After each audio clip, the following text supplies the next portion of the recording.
Folks, Black Star Network is here. Hold no punches. I'm real revolutionary right now. Black power. Support this man, Black media. He makes sure that our stories are told. Thank you for being the voice of Black America, Roland. Stay black. I love y'all. All momentum we have now, we have to keep this going. The video looks phenomenal. See, this difference between Black Star Network and Black-owned media and something like CNN. You can't be Black-owned media and be scared. It's time to be smart. Bring your eyeballs home. You dig?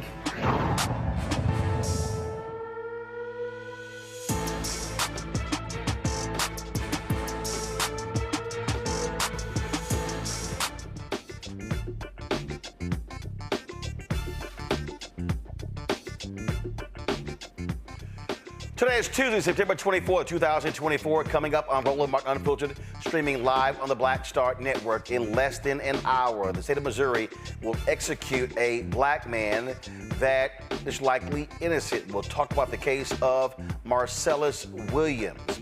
Folks, it is the third week of testimony in the Tyre Nichols federal trial. Civil rights attorney Ben Crump will be here to update us after the prosecution called more than 15 witnesses, including current and former officers and medical personnel involved that night. Vice President Kamala Harris says she supports abolishing the Senate filibuster to pass legislation to, of course, restore federal abortion protections. Plus, we'll tell you about a disturbing story out of Pennsylvania where a Gettysburg College student used a box cutter to write a racial slur on another student's chest. The Democratic Steering and Policy Committee held a hearing on Project 2025 featuring testimony from those impacted by abortion bans. We'll talk to the executive editor of Yes about their grassroots efforts to combat Project 2025 with Progress 2025. And we'll talk about what's happening in Democratic Party circles when it comes to funding. Black organizations, black companies, and black-owned media say they're not getting enough, while two other PACs are suggesting that the campaign of Kamala Harris and Democrats should be putting more money on the ground in states to turn out young voters, black voters, and other voters of color. We'll break all of that down. It is time to bring the funk. I'm Roland Martin Unfiltered on the Black Star Network. Let's go. He's got it. Whatever the miss, he's on it. Whatever it is, he's got the scoop, the fact, the find. And when it breaks, he's right on time and it's rolling. Best believe he's knowing. Putting it down from sports to news to politics. With entertainment just for kicks, he's rolling. It's on go, roll, roll, y'all. It's Roland Martin, yeah. Rolling with Roland now. He's funky, he's fresh, he's real, the best, you know he's Roland Martin now.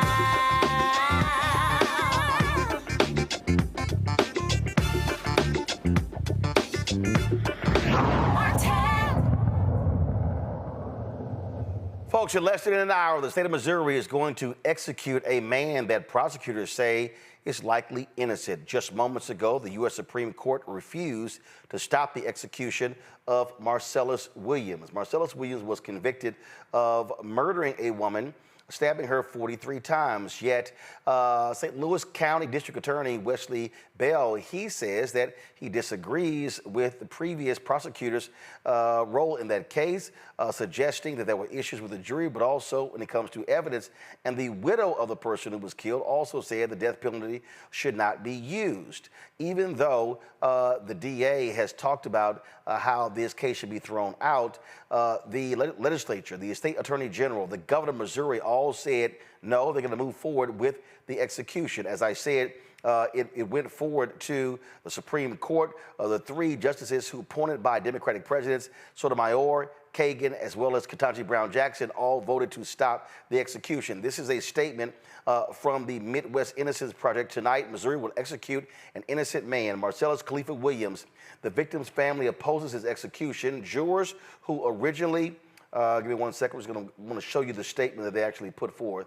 Give me 1 second. Jurors who originally sentenced him to death now oppose his execution. The prosecutor's office that convicted and sentenced him to death has now admitted that they were wrong and zealously fought to undo the conviction and save Mr. Williams' life. More than 1 million concerned citizens and faith leaders implored Governor Parson to commute Marcellus's death sentence. Missouri will kill him anyway. That is not justice, and we must all question any system that would allow this to occur. The execution of an innocent person is the most extreme manifestation of Missouri's obsession with finality over truth, justice, humanity at any cost. This is a statement that was released again from the Midwest Innocence Project just moments ago, and it came from Tricia Rojo Bushnell, who is the attorney for Marcelus Williams. In the next hour, we'll be chatting with DA Wesley Bell. Again, the execution is slated to start in less than an hour, and we will talk to Bell. By the time we talk to him, more than likely, Marcelus Williams will be dead. All right, folks, let's talk about the Tyree Nichols case. They are now in the third week of the trial, and U.S. jurors have seen the body-worn footage showing Memphis EMTs not providing any aid to Tyree Nichols. They also heard from former Memphis police officer who pleaded guilty to violating Nichols' civil rights. He gave tearful testimony saying that he wished he had stopped the punches. Joining us right now is civil rights attorney Ben Crump, who represents the Nichols family. Ben, glad to have you here. Just give us a sense, Ben, what it's like being in the courtroom as they have been testifying in this case. It's very emotional, Roland, and the tragic case you just reported on, Marcellus, is emotional, and it's that type of emotion that reverberates throughout the courtroom.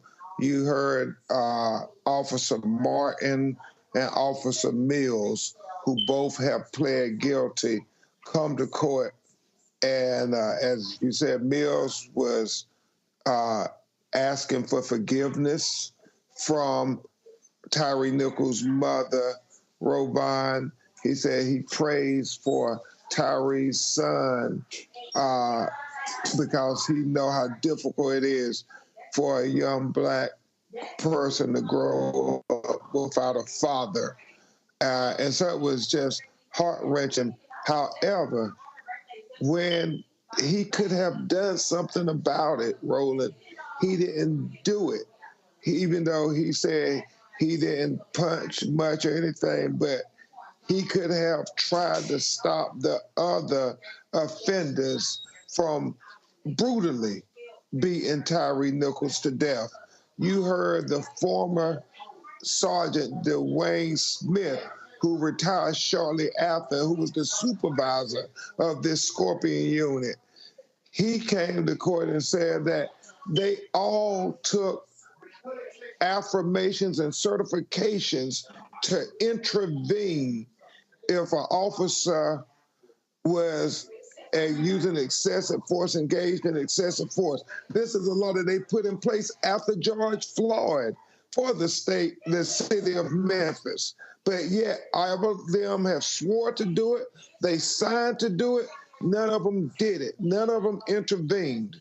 And so I believe that the jury is paying attention, and we don't ever say anything with certainty, but I believe the jury understands how these officers are responsible, and they are all guilty. Now, the cross-examinations are very aggressive.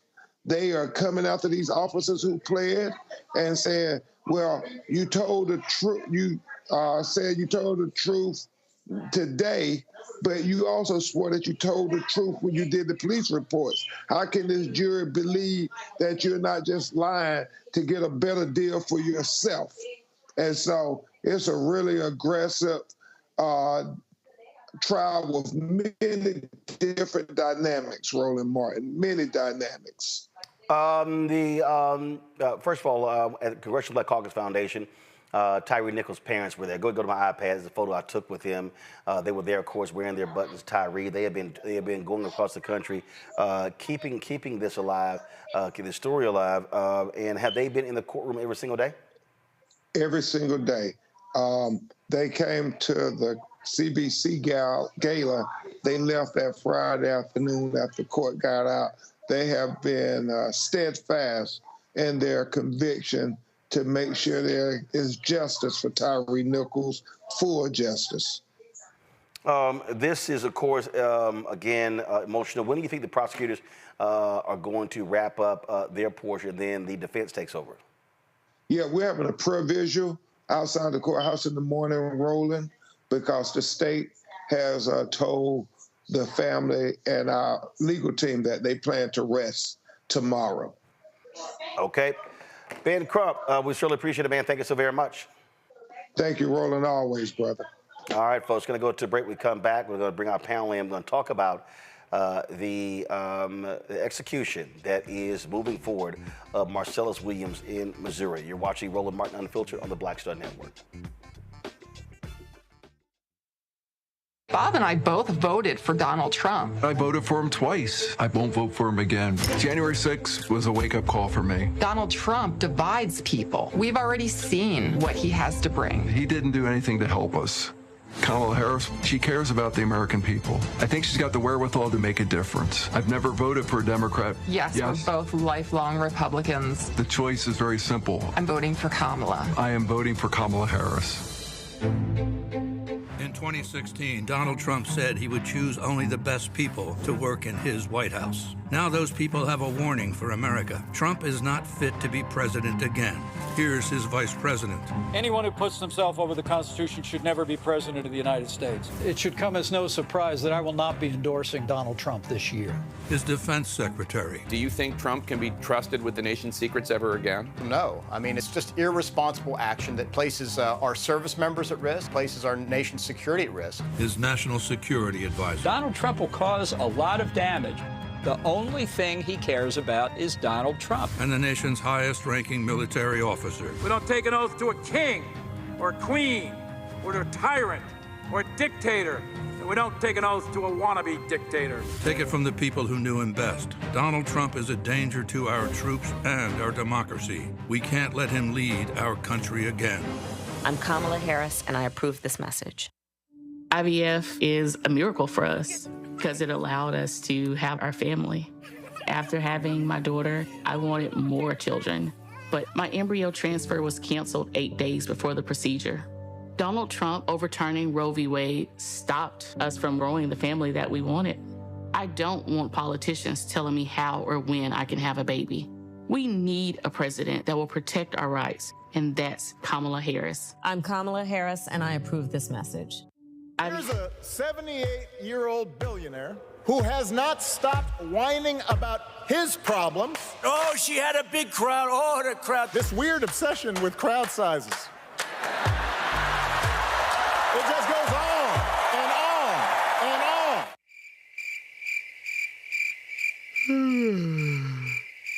America's ready for a new chapter. We are ready for a President Kamala Harris. I'm Kamala Harris, and I approve this message. The overturning of Roe almost killed me. I had a blood clot in my uterus that caused my labor to have to be induced because of the overturn of Roe v. Wade. I wasn't able to get life-saving treatment sooner. I almost died. And that's because of the decision that Donald Trump made. I was able to get Roe v. Wade terminated, and I'm proud to have done it. The doctors and nurses were afraid that if they treated me in the incorrect way, that they would be prosecuted for that. And that's appalling. Donald Trump says that women should be punished. Do you believe in punishment for abortion? There has to be some form of punishment. For the woman? Yeah. I believe that women should have reproductive freedom to make the choices about their own bodies. 4 more years of Donald Trump means that women's rights will continue to be taken away one by one by one by one. This has to stop because women are dying. I'm Kamala Harris, and I approve this message. Farquhar, executive producer of Proud Family. You're watching Roland Martin Unfiltered.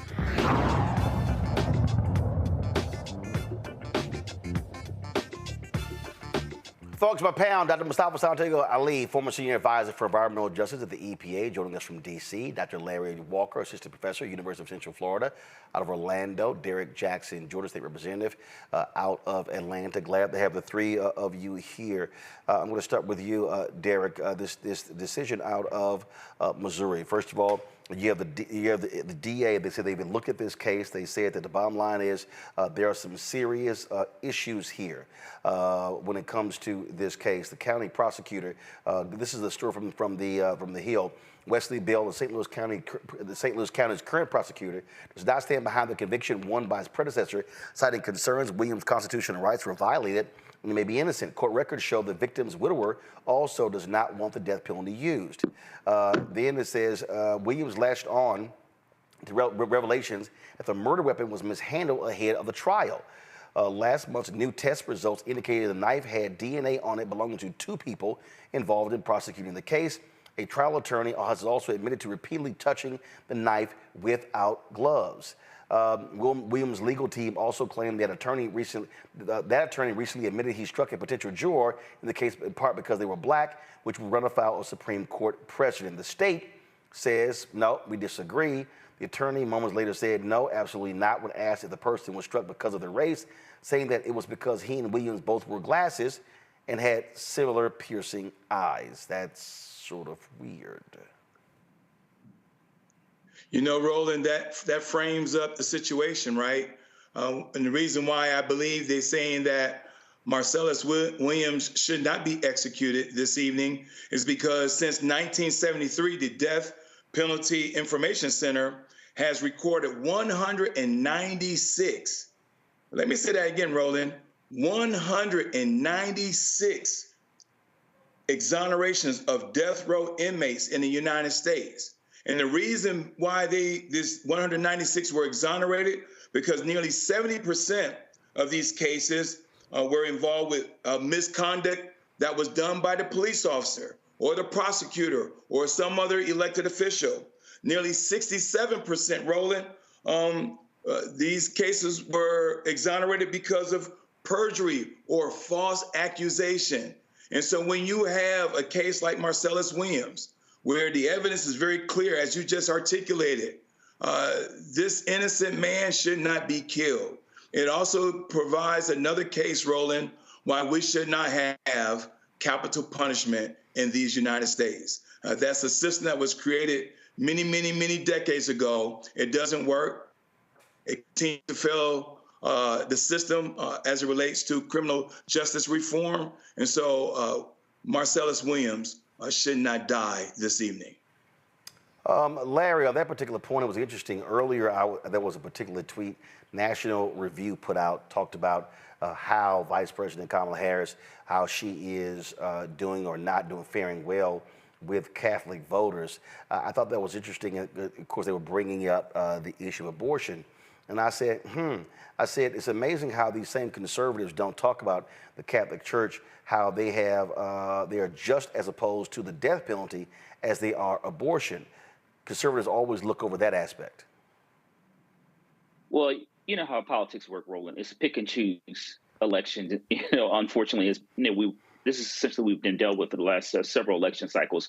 But I think your point is particularly important to those who are insisted they're pro-life, but they're only pro-life when it comes to one single issue. And in less than, a half an hour or so, Roland, based on what we see from the DA and other individuals, it's likely that an innocent man is going to be murdered. And I think it's really important for folks to note that my colleague just talked about the disproportionate number of individuals who have been exonerated since 1973. The majority of half of those individuals are black. And so, and particularly black men. So we have to highlight and recognize the disproportionality, the issues that all black folks deal with in various issues, but particularly law enforcement, which we talk a lot about on your show, is that black people are more likely to be found guilty of the death penalty compared to their white counterparts for similar crimes, and they're more likely to be executed, as we're going to see in less than a half an hour. So what we need not only to recognize this issue, Roland, but we really need to really understanding that this is systemic, and we really need to reimagine what it is when it comes to our criminal justice system, how we deal with people we view in terms of innocence or guilt. And also, Roland, another important issue is I know the Innocence Project, Legal Defense Fund, among other entities focus on, dealing with, various cases. But we need to make sure we have enough money for DNA testing for those individuals who possibly could be innocent, so we're not faced with this issue on another day. Mustafa, the thing here is, I always say death is death. Death, it is final. There's no coming back from that. And so if you're going to execute someone, you should be 100% sure that the person did it. Right. There's way too much in relationship to this case, questions that are still unanswered, but yet they're still going to move forward taking this man's life. But you've got to understand who's taking his life, and that's Governor Parsons. He's had, 11 executions since he's been in office, no clemencies, and, he also used to be a sheriff.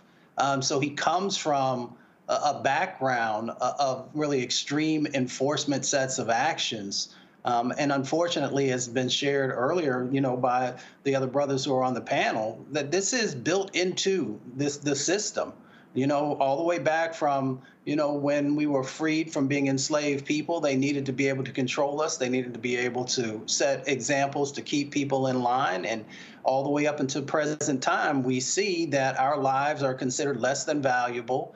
Because it is mind-boggling that if there are still these questions that exist out there, if there is still not enough evidence to be able to move forward on something like this, but yet this governor still finds it, palatable to take this man's life, then that speaks to, the system that we're currently operating in. So, folks, I hope folks will continue to still call, write facts for those who still facts. To ask, for this man to have clemency. But we know, unfortunately, there are a number of other people who will be executed over the next few days as well. The thing here, Derek, is we have come extremely, extremely close to executing innocent individuals. I'm from Texas, and I'll never forget the case of Clarence Brantley. Clarence Brantley, was within minutes of being executed. And then it was later found out that he did not commit the crime. Books and movies have been done on Clarence Brantley in his particular case as well. Again, when I think about it, he passed away 6 years ago. But when I think about that case, and I think about how he came so close twice to being put to death in Texas because he was convicted of murdering a 16-year-old white girl. And the whole thing was about race. And you sit here and you talk to these people, and when you have a Supreme Court that says, well, you know what, if you exhausted all of your appeals and it was heard, then so be it. That's literally the state of mind. The sad part, Roland, the story you just shared is an example of many stories. As you well know, our beloved fraternity had to step in. A brother that was over in Oklahoma was on the brink of losing his life. We had to make a lot of phone calls because the same kind of situation. The evidence was very clear that this brother was innocent. But I know we're going to talk about this later on in your show, but the other scary part to this, Roland, that we need to highlight with the audience is how Project 2025 will be able to, if it's fully implemented, give police officers sovereign immunity. That means police officers will have the ability, Roland, right there on the spot to conduct their own form of capital punishment with sovereign immunity. A police officer with that kind of power where they will be absolved from criminal and civil punishment. So already we're looking at a system, Roland, where only 2% of the officers are convicted. That means the other 98% are not convicted. And so this issue today surrounds Marcelus Williams, but if we're not careful, it can get worse before it become worse. Larry, for the people who are saying, hey, I might be sitting this out, especially, or I might look at voting for Donald Trump, especially black men. Let me say this to every single black man who is watching or who is listening. The 6 Supreme Court justices named by Republicans, including Clarence Thomas, who's black, all voted to allow the execution of Marcelus Williams. Let me say it again. The six conservative Supreme Court justices named by Republicans all voted to let Marcelus Williams die tonight. The 3 justices named by Democratic presidents, they voted to stop his execution.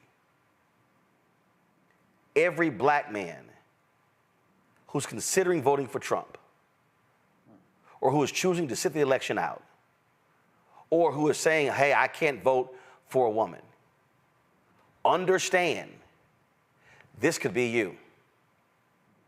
It could be your daddy, it could be your brother, it could be your uncle, it could be your cousin, it could be your neighbor, it could be your homeboy, it could be your fraternity brother, it could be your church member.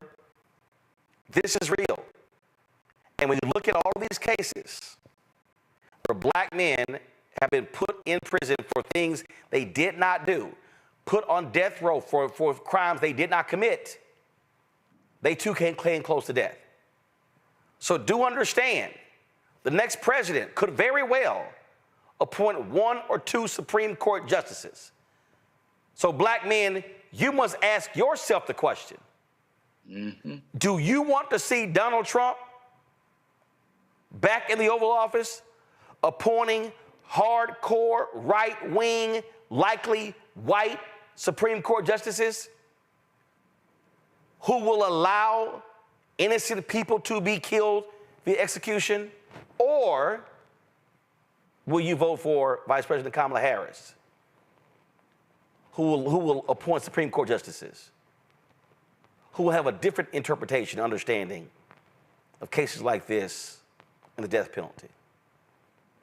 Larry, that really is, at the end of the day, out of all other stuff, that really is a fundamental question folks have to ask or answer for themselves. Roland, I'm glad you provided context. This is not a game. And, as black men on this panel talking about, as you highlighted, Donald Trump has made a very clear promise about what he will do if he becomes president of the United States. When my colleague talked about immunity for police officers. And brothers out there who, like you said, who are, I guess, on the fence. The idea that, law enforcement officers can get away with, whatever it is, crimes, like as my colleague said, being jury and executioner on the spot, or other situations where we had officers' behaviors and evidence and those other challenges we know black folks have dealt with for generations. We cannot afford to find ourselves in a situation where we're talking about, essentially Jim Crow when it comes to how black folks are treated as related to law enforcement, among all the other issues you talk about on this show. But I've been certainly talking to black men, and look, I'm a father, I have a son, I have nephews, and this issue this election is so important that brothers out there have to get out the vote. You need to bring somebody along with you. You need to donate, because if you allow Trump to get in office in November, we're facing some serious challenges that we may not be able to overcome for generations. Mustafa. The dead cannot cry out for justice. Only the living can do that. So we have the responsibility and the opportunity to not only protect those who are still with us, who are facing these injustices, but we also have the ability to make sure that those whose lives have been taken prematurely, that they receive some form of justice by us getting engaged and making change in the system.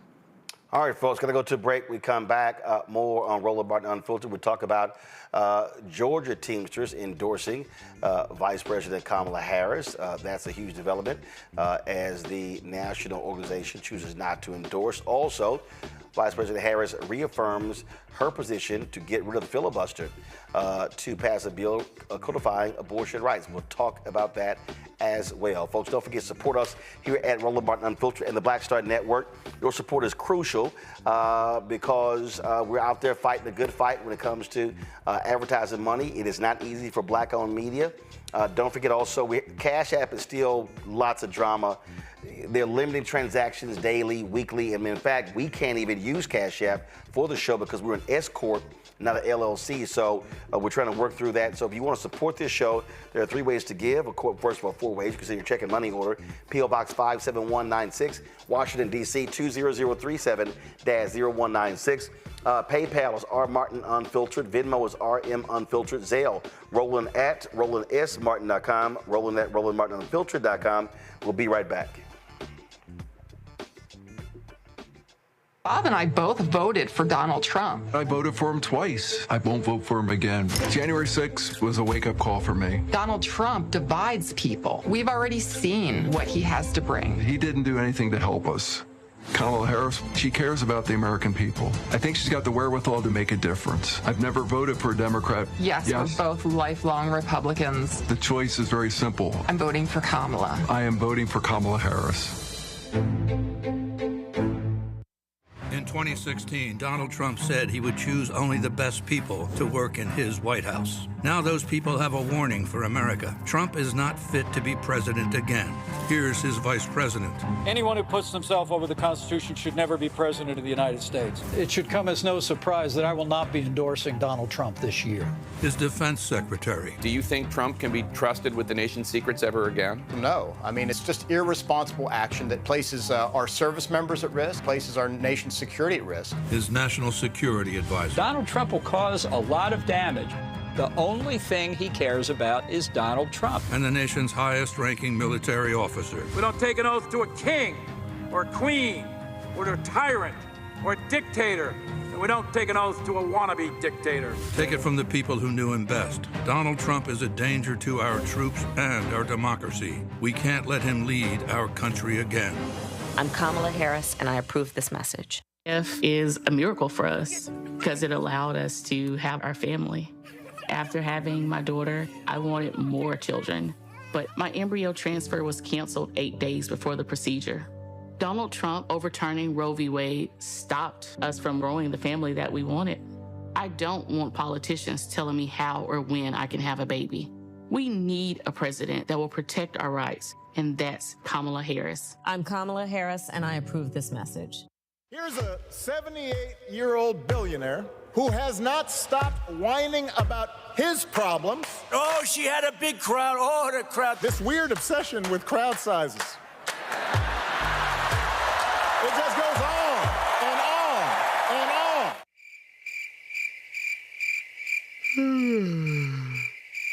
America's ready for a new chapter. We are ready for a President Kamala Harris. I'm Kamala Harris, and I approve this message.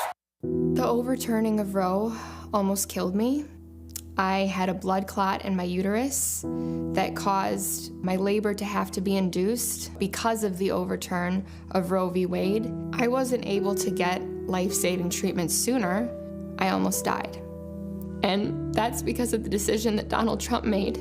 I was able to get Roe v. Wade terminated, and I'm proud to have done it. The doctors and nurses were afraid that if they treated me in the incorrect way, that they would be prosecuted for that. And that's appalling. Donald Trump says that women should be punished.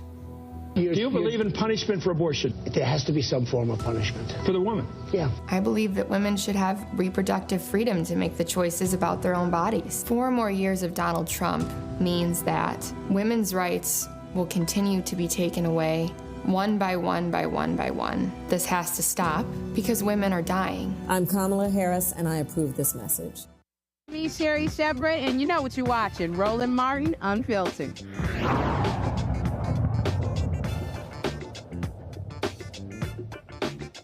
All right, folks. Today, Vice President Kamala Harris, in a radio interview in Wisconsin, vows to get rid of the Senate's filibuster rule to pass a bill codifying abortion rights. Well, first of all, if she's elected president, she can't get rid of that. The Senate will have to do that. But in an interview with Wisconsin Public Radio, she explained how she plans to get a bill to restore Roe v. Wade through Congress, given that Republicans are likely to weaponize the Senate filibuster. to hold on to the majority in the Senate and take back the House. And so I would also emphasize that while the presidential election is extremely important and dispositive of where we go moving forward, it also is about what we need to do to hold on to the Senate and win seats in the House. That being said, I've been very clear. I think we should eliminate the filibuster for Roe, and we need and get us to the point where 51 votes would be what we need to actually put back in law the protections for reproductive freedom and for the ability of every person and every woman to make decisions about their own body and not have their government tell them what to do. And like clockwork, two individuals who were Democrats now claiming to be independent. They took exception to her comments. Go to my iPad. Joe Manchin of West Virginia, who's retiring, he was upset. He's a staunch defender of the filibuster. He goes, shame on her. It's the only thing. She knows the filibuster is the holy grail of democracy. It's the only thing that keeps us talking and working together. If she gets rid of that, then this would be the House on steroids. Then he also said that he wouldn't, because of this decision, he would not back her for president. That ain't gonna happen. Dude, whatever. Whatever. Joe Manchin, we don't give a shit. Okay, we don't. So you could just sit here and whine and complain. But the bottom line is, we know damn well what has been stopped consistently as a result of this. And then, of course, you got the idiot Kyrsten Sinema, who's not running in Arizona because she knew she was going to lose. She said this: to state the supremely obvious, eliminating the filibuster to codify Roe v. Wade also enables a future Congress to ban all abortion nationwide. What an absolute terrible, short-sighted idea. Look, Mustafa, I understand the position that folks have in terms of the filibuster, but let's be real clear. Okay, they change the filibuster when they want to. Mm-hmm. So there is no hard and fast rule against the filibuster. They change it when it comes to passing continuing resolutions. They change it for other reasons. So it's not like the filibuster is always in place. Right. Well, they're counting on the majority of Americans to not actually know what goes on Capitol Hill, what the processes are, and how, as you stated, people make changes when they feel that it's a priority and something that they want to get done. The filibuster has also been used to water down a lot of important pieces of legislation, where people are like, well, if we don't do X, then we're not going to be able to move forward. So, the vice president, she knows what she's doing. She's worked in the Senate before. She knows how difficult it will be, but also how important it is to make sure that we're actually moving forward on pieces of legislation that the American people want and need. So I'm all for majority rules. So that means if you've got the 51, then that's good enough because that's the majority. What's also crazy here, Derek, is that the filibuster is not constitutional, meaning it's not in the Constitution. It's a Senate rule. That's all it is. It's a rule. So this idea that the filibuster is just the holy grail, no, it's not. Roland, as you well know, we change rules every legislative year. I'm in the House, but our rules are different than the Senate.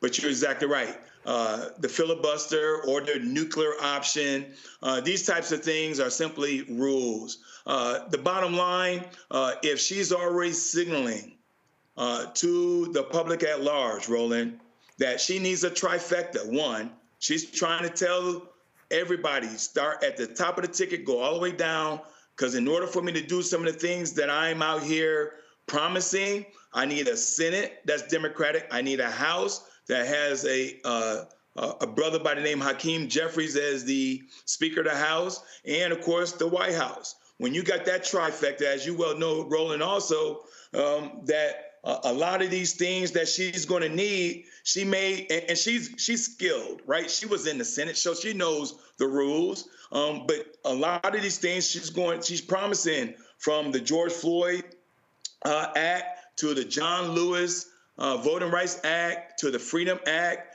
to Roe v. Wade. All these bills may need a 51 vote in the Senate, obviously the majority in the House, and it ends up on her desk, the resolute desk. She's going to sign into law. And so it's great to hear a Democrat saying, this is what I'm going to do, because what Mitch McConnell did to stop President Barack Obama, right? They change these rules all the time to make it convenient to make their needs met. And so she's just saying, I see you, I raise you, and I'm going to do the same thing if the American public make me president. Larry?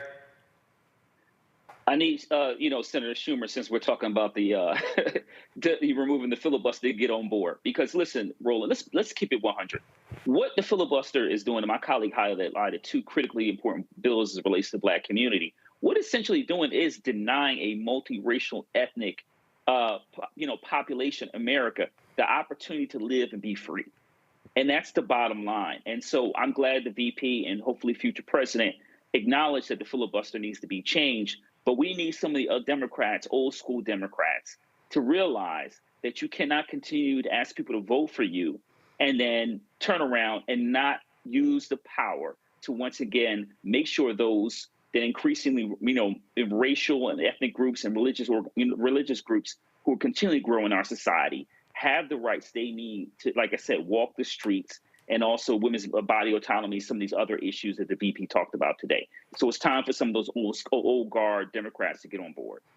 Indeed, folks. Also today, the Georgia Teamsters came out in support of Vice President Kamala Harris. They released now keep in mind, after releasing their statement, we now have multiple states, battleground states, where the Teamsters in those states are endorsing Vice President Kamala Harris. Of course, the International Teamsters Union chose not to release their particular statement, their endorsement. But what we've seen in Pennsylvania, we've seen in Nevada, we've seen in multiple places across the country where they have California as well. So this is Teamsters Joint Council number 75.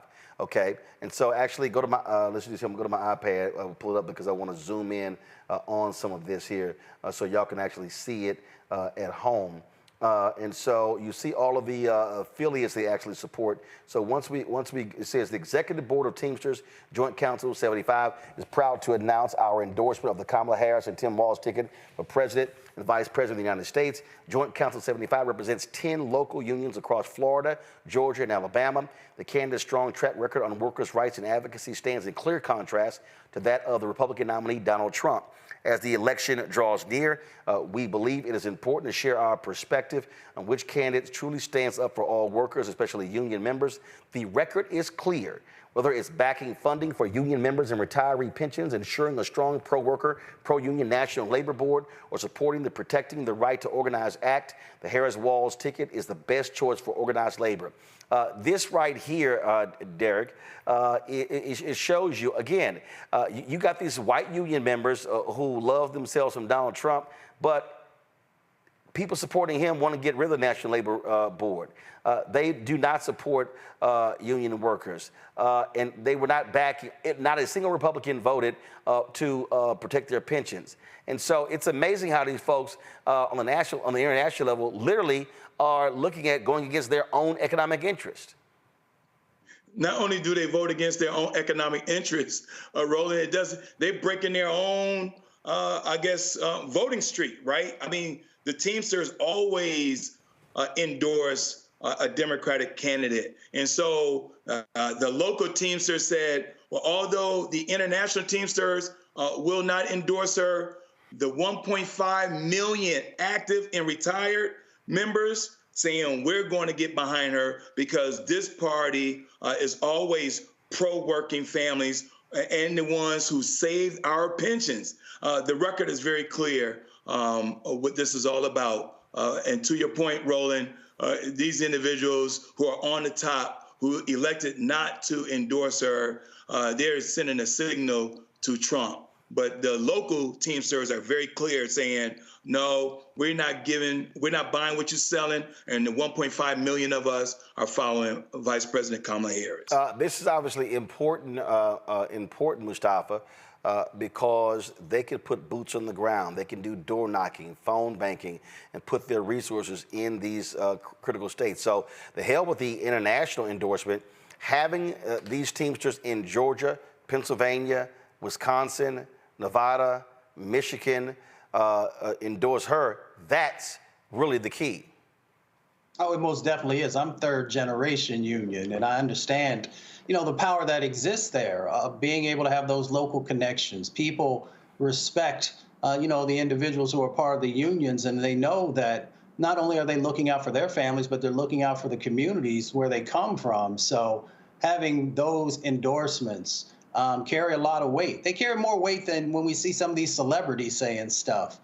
People actually honor the individuals who they see getting up every morning, going to work, working a double, and then coming back home and still finding time to give back to their community. So I think it's incredibly important. Larry. Listen, Roland, I'm from Philadelphia, a blue-collar, pro-union city in the Commonwealth of Pennsylvania. So I'm glad that the unions in these battleground states have come out in support of VP Harris. We have to remember, my colleague talked about, what Democrats have done in terms of pensions. She broke that tying vote in the U.S. Senate and holds the record for, the number of tie-breaking votes in the Senate. So it's not just a matter of talk, it's a matter of policies. And so if it wasn't for VP Harris and President Biden, tens of thousands of union workers will have lost their pensions. So we have to, like I said, it's really about not rhetoric, it's about policies. And so those folks, in terms of the top of the Teamsters union, it was a failure of leadership, because once again, it's about what is going to impact putting food on the table. And so for those Teamsters out there that continue to vote against their own interests, you don't want to mess around and find out in November. You do not, folks. Let's talk about Pennsylvania, where a student at Gettysburg College in southern Pennsylvania has left the school over a campus investigation where it found that the student responsible for etching a racial slur across another student's chest during a social gathering early this month. Over the past few weeks, the small liberal arts college of some 2,200 students made national headlines after the school announced it was investigating a report of a hate crime. According to the school's website, 62% of the students are white, while 20% are non-international students of color. The incident took place on September 6th during an informal men's swim team gathering at an on-campus residence. The victim's family issued a statement to the Gettysburgian, the school newspaper, detailing what took place, saying that their son became the victim of a hate crime. It took place, as we said, at a gathering. It was important to note that he was the only person of color at this gathering. The reprehensible act was committed by a fellow student athlete, someone he considered his friend, someone who he trusted. This student used a box cutter to etch the N-word across his chest. In less than 48 hours after the incident, our son was interviewed by the members of the coaching staff and summarily dismissed, not suspended, from the swim team. The punitive action was taken prior to the commencement of the Office of Students' Rights and Responsibilities on investigation. That's pretty wild there, Larry. You're a college professor. You would think that, how are you dismissing the person who had the N-word etched in their chest with a box cutter? And then what I'm trying to understand is, how did that even happen?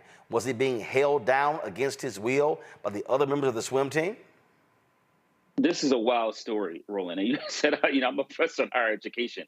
This is an absolute failure of leadership at the president of Gettysburg College, also the coaches.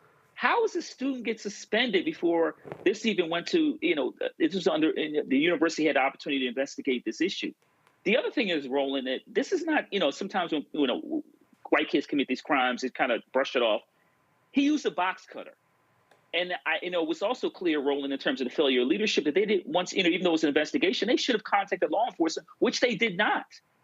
This is a criminal case. This is a hate crime. It should be prosecuted by the local DA.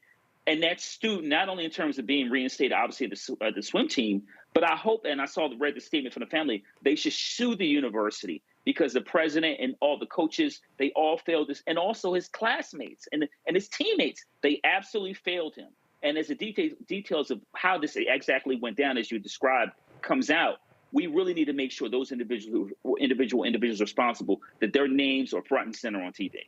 Well, it's interesting here. The school announced that the individual who carved the N-word in the students, the chest of the teammate, is no longer enrolled. Okay, was he sent home? Did he choose himself to pull out, or did they actually leave that? This is the statement right here. Quote, we can report that the individual who scratched a slur onto another person is no longer enrolled at the college. Of course, that's what the school actually said. The president decried the racist incident in a letter to the campus community. Again, you have this sort of back and forth. The family talked about the lack of due process. They've also reached out to NAACP organizations and the Pennsylvania Commission on Human Relations. What do you make of this, Mustafa? Well, Larry covered a lot of it. We got to put this in perspective, right? So Republicans continue to talk about crime and violent crime, and we know that has gone down. But when it comes to hate crimes, which have been going up and up and up, they have a difficult time in actually being able to speak about that. Now, when they put that press release out, it was interesting that they said it was a scratch because, as Larry shared just a second ago, a box cutter is a razor blade. And you're not just going to have a scratch. So folks are continuing to try and water this down, probably because they did not take their own set of responsibility and quickly addressing it. And then, of course, you have to ask the question also, why wasn't the local police also involved in this assault that took place? And yes, it is a hate crime, so there's also the federal aspect to it. So it's going to be interesting to see now that the spotlight has been put on this, how they proceed. And bringing forward this young man and the others who evidently watched this happen. Derek? This is another clear example of injustice, especially when someone of color is the victim. I was Googling this story earlier, Roland, and some of them were saying that, well, maybe this was hazing. No, there's a difference between hazing and a hate crime. The law is very clear. Someone should be held accountable. Someone should be liable, Gettysburg specifically. And when you think about, and I had the same question as well, Roland, was the student expelled? See, because that's different than just simply leaving the college, right? And so it's just interesting. We just got to follow this case all the way through and make sure the young man gets justice. Indeed, indeed. All right, folks, hold tight 1 second. We come back. We're going to talk about a discussion about Project 225 today on Capitol Hill. Also, in a few moments, Missouri is going to put to death Marcelus Williams, a man who has claimed his innocence and who the prosecutor there says his case should be thrown out because of issues with constitutional rights. We'll talk to that DA in about 30 minutes. We'll also talk in this hour about the lack of support that black vendors and black-owned media is getting from Democratic campaigns. There's a lot of concern about Vice President Kamala Harris, but we're trying to show you these other PACs who I've reached out to, and they've been real quiet about their black-owned media spend. Yep, we're going to show you, and we're going to name them. You're watching Roland Martin Unfiltered on the Black Star Network. He told us who he was. Should abortion be punished? There has to be some form of punishment. Then he showed us. For 54 years, they were trying to get Roe v. Wade terminated, and I did it, and I'm proud to have done it. Now Donald Trump wants to go further with plans to restrict birth control, ban abortion nationwide, even monitor women's pregnancies. We know who Donald Trump is. He'll take control. We'll pay the price. I'm Kamala Harris, and I approve this message.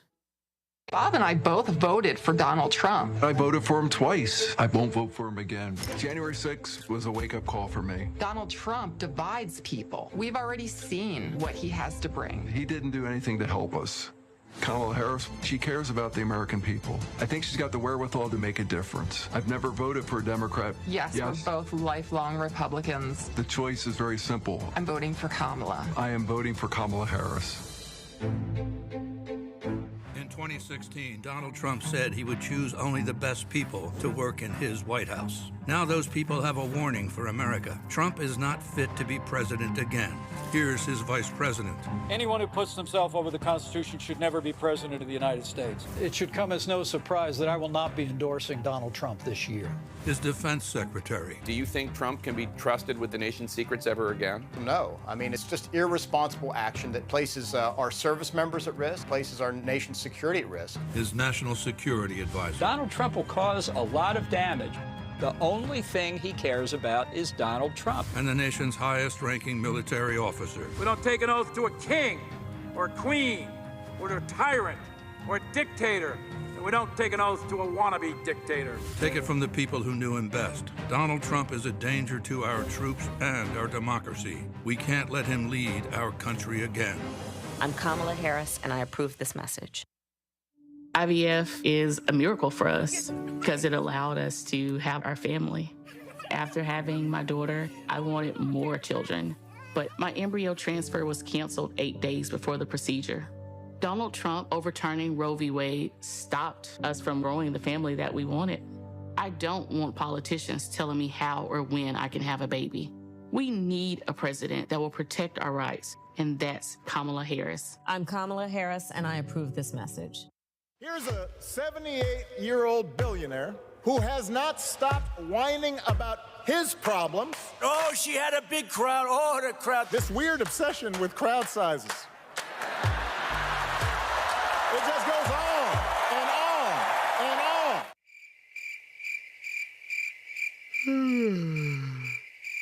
America's ready for a new chapter. We are ready for a President Kamala Harris. I'm Kamala Harris, and I approve this message. The overturning of Roe almost killed me. I had a blood clot in my uterus that caused my labor to have to be induced because of the overturn of Roe v. Wade. I wasn't able to get life-saving treatment sooner. I almost died. And that's because of the decision that Donald Trump made. I was able to get Roe v. Wade terminated, and I'm proud to have done it. The doctors and nurses were afraid that if they treated me in the incorrect way, that they would be prosecuted for that. And that's appalling. Donald Trump says that women should be punished. Do you believe in punishment for abortion? There has to be some form of punishment for the woman. Yeah. I believe that women should have reproductive freedom to make the choices about their own bodies. 4 more years of Donald Trump means that women's rights will continue to be taken away one by one by one by one. This has to stop because women are dying. I'm Kamala Harris, and I approve this message. Hey, it's John Murray, the executive producer of the new Sherry Shepherd Talk Show. You're watching Roland Martin Unfiltered.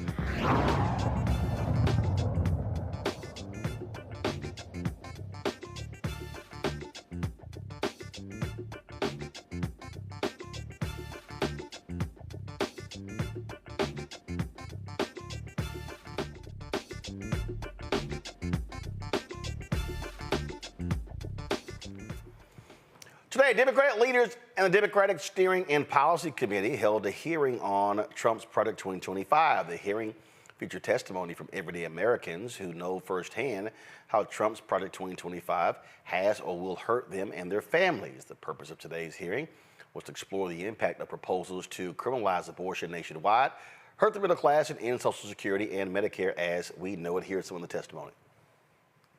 Movement will do. I have been an ultrasound tech for the past 20 years, sharing some of the most vulnerable, joyful, and also harrowing moments of people's lives. I have worked in multiple hospitals, OBGYN offices, and private practice. It wasn't until I started working in an abortion clinic that I truly found my community.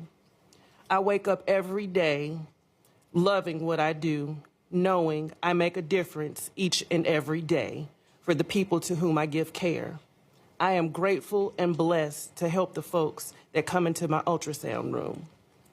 I am a person of faith, and my faith teaches me to love. I pray every day that I can be a light for every person that comes into my office. I hope that at the end of my day, someone will be encouraged by the words I speak to them, and that they will feel some joy radiating off of me, especially as they face choices that can feel too big for them to carry on their own. I have worn many hats for my patients, serving as a friend, a sister, a parent, and spiritual advisor to them. I have held their hands and been a shoulder to cry on as they receive devastating and life-changing news. But after the fall of Roe, I have been forced to add organizer and fundraiser to that list, as women have been forced to flee Georgia to receive health care they need. In the time before the rights of Roe were taken away, Amber Nicole Thurman and Candy Miller are women that could have been my patients. But because of Georgia's abortion ban, they were forced to try to seek care on their own. Candy shouldn't have been faced with the thought of being prosecuted while making the decision that was best for her and her family, a choice that would allow her to be a mother to her children. Amber's death hit me hard as she was a part of my community, a community that I've called home for 22 years. She died in a hospital where I've worked and a place where I watched my grandson be born. If these bans hadn't been put in place, I might have been the person to perform Amber or Candy's ultrasound. I might have been able to make them smile and give them a hug or listen to them say thank you. Now, we know Project 2025's intent is to reshape the federal government and decimate civil and human rights. Yvette Dion, Executive Director of Yes Media, she joins us right now to talk about Progress 2025. Yvette, so exactly what is Progress 2025? So Progress 2025 is an initiative by Yes Media to really offer a counter offer to Project 2025. So often when we're thinking about Project 2025 and the way that it would decimate the United States and the federal government and just everyday ordinary Americans, we think about the fear of that and the hopelessness of that. Progress 2025 offers a radical vision for what our world could look like if it wasn't just stopping Project 2025, but going further than that, really allowing us to connect with one another, provide resources to the most needy among us, and to really ensure that together and collectively we can create the world that we desire to live in. Okay, so what is it? So what does it contain?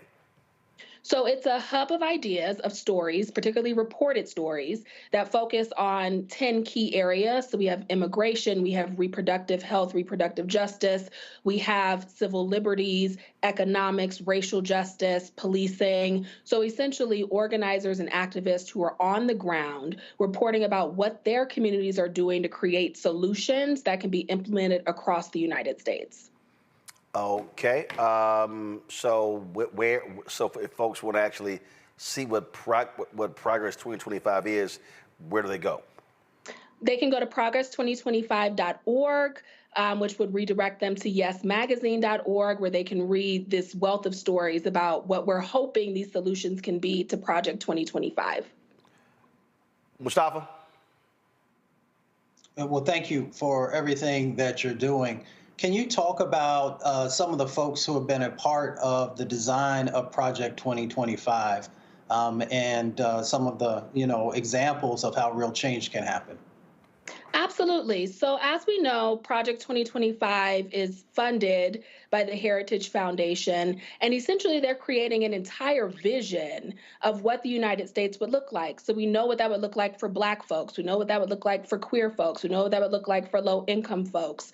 And so a lot of this is not just stopping at the floor. So when we think about particularly reproductive justice, so often what abortion or pro-choice organizers are saying is that restoring Roe v. Wade is the floor. What would it look like to ensure, for instance, that we overturn the Hyde Amendment so that people who are low income can access the reproductive health care that they need? What would it look like to remove police officers from schools? What would it look like to implement what Minnesota has done to allow every student to eat for free? What would it look like to take that and make that national, and then also ensure that students are fed breakfast, lunch, and dinner?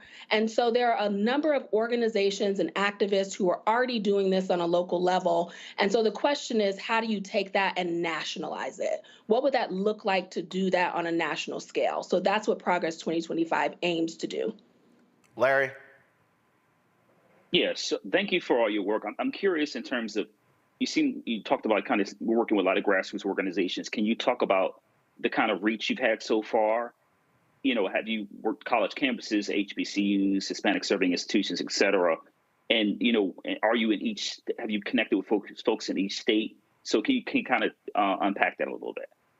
Of course. So I'm an HBCU alum, a proud HBCU alum. And so that's a large part of the work that we are doing, is that we know that to roll back Project 2025, it's really going to require Gen Z. It's really going to require millennials and people who are in these institutions, who are on the ground, who can register people to vote. And so a large part of our effort is coordinating with HBCUs and voter organizations, so voter registration organizations, to get people activated around this issue. I think right now it feels very theoretical, which is the reason why this hearing today was so essential, to see how people are already being impacted by some of these proposed policies. And so we want to work with HBCUs. We want to work with people who are registering voters and really get them activated around rolling this back and preventing it from becoming law. Derek? So I understand your aim and objective for Progress 2025, but my concern would be, how are you going to differentiate Progress 2025 from Project 2025, especially in this age of misinformation and disinformation? We know that the Heritage Foundation and the Trump campaign has tried to move away from Project 2025. They try to call it something else, Agenda 47, Project 47, all this other kind of stuff. Is there a risk or concern when now you're going to add Progress 2025 into this space? I think there's a risk. Of course, there is a risk. I think the Trump administration is trying their very best to separate themselves from Project 2025. Conservatives in general are pretending as if they have no idea how this came to be and how it exists. And I think the risk there is really overwhelming the discourse around Project 2025. But I think if we're able to connect this idea that it's not just about rolling back Project 2025, like we know that abortion bans already exist. They are already harming people in multiple states across the United States. It's not just enough to implement Roe v. Wade again. We have to go further. And so if we create this and think of this as a vision of where we can go, where leftists can go, where Democrats can go, I think it allows us to tie ourselves to Project 2025, but also push people further than they are thinking about it right now. So for instance, often we're thinking about, okay, what happens if we are able to preserve Social Security? But what would happen if we, say, lowered the voting age? What would happen if we made Election Day a national holiday? What are our possibilities here? There's a risk in that, but I think the risk ultimately will pay off. All right, then. Yvette Dion, we certainly appreciate it. Thanks a lot. Thank you. All right, folks, I got to go to a break. We come back. We are going to be getting a live update on the execution of Marcelus Williams happening in Missouri. It should have started about 14 minutes ago. In 16 minutes, we'll be talking with Wesley Bell, St. Louis County DA, who was trying to stop this from happening. But that is not the case. The Supreme Court, the last hour, chose not to intervene. As a result, Marcelus Williams being put to death as we speak in Missouri. You're watching Roland Martin Unfiltered right here on the Black Star Network. He told us who he was. Should abortion be punished? There has to be some form of punishment. Then he showed us. For 54 years, they were trying to get Roe v. Wade terminated, and I did it, and I'm proud to have done it. Now Donald Trump wants to go further with plans to restrict birth control, ban abortion nationwide, even monitor women's pregnancies. We know who Donald Trump is. He'll take control. We'll pay the price. I'm Kamala Harris, and I approve this message. Bob and I both voted for Donald Trump. I voted for him twice. I won't vote for him again. January 6th was a wake-up call for me. Donald Trump divides people. We've already seen what he has to bring. He didn't do anything to help us. Kamala Harris, she cares about the American people. I think she's got the wherewithal to make a difference. I've never voted for a Democrat. Yes, we're both lifelong Republicans. The choice is very simple. I'm voting for Kamala. I am voting for Kamala Harris. In 2016, Donald Trump said he would choose only the best people to work in his White House. Now those people have a warning for America. Trump is not fit to be president again. Here's his vice president. Anyone who puts themselves over the Constitution should never be president of the United States. It should come as no surprise that I will not be endorsing Donald Trump this year. His defense secretary. Do you think Trump can be trusted with the nation's secrets ever again? No. I mean, it's just irresponsible action that places our service members at risk, places our nation's security at risk. His national security advisor. Donald Trump will cause a lot of damage. the only thing he cares about is Donald Trump. And the nation's highest-ranking military officer. We don't take an oath to a king or a queen or to a tyrant or a dictator. And we don't take an oath to a wannabe dictator. Take it from the people who knew him best. Donald Trump is a danger to our troops and our democracy. We can't let him lead our country again. I'm Kamala Harris, and I approve this message. IVF is a miracle for us because it allowed us to have our family. After having my daughter, I wanted more children, but my embryo transfer was canceled 8 days before the procedure. Donald Trump overturning Roe v. Wade stopped us from growing the family that we wanted. I don't want politicians telling me how or when I can have a baby. We need a president that will protect our rights, and that's Kamala Harris. I'm Kamala Harris, and I approve this message. Here's a 78-year-old billionaire who has not stopped whining about his problems. Oh, she had a big crowd. Oh, the crowd. This weird obsession with crowd sizes. It just goes on and on and on.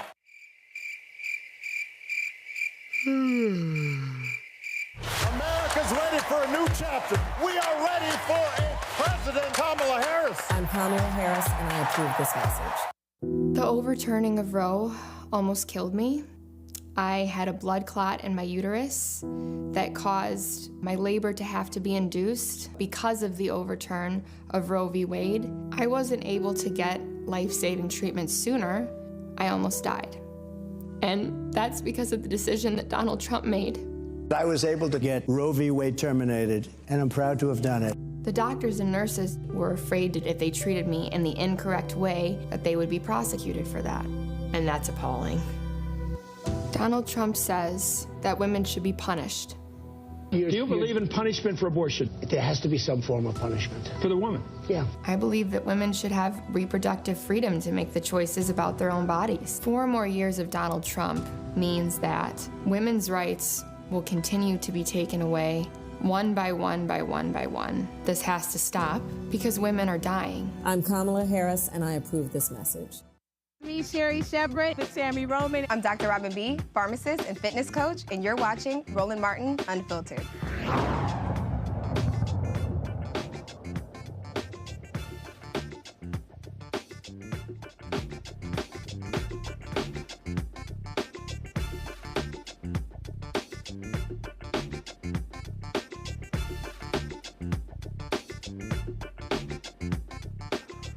All right, folks, President Joe Biden delivered his final comments on the world stage when he addressed the United Nations General Assembly today.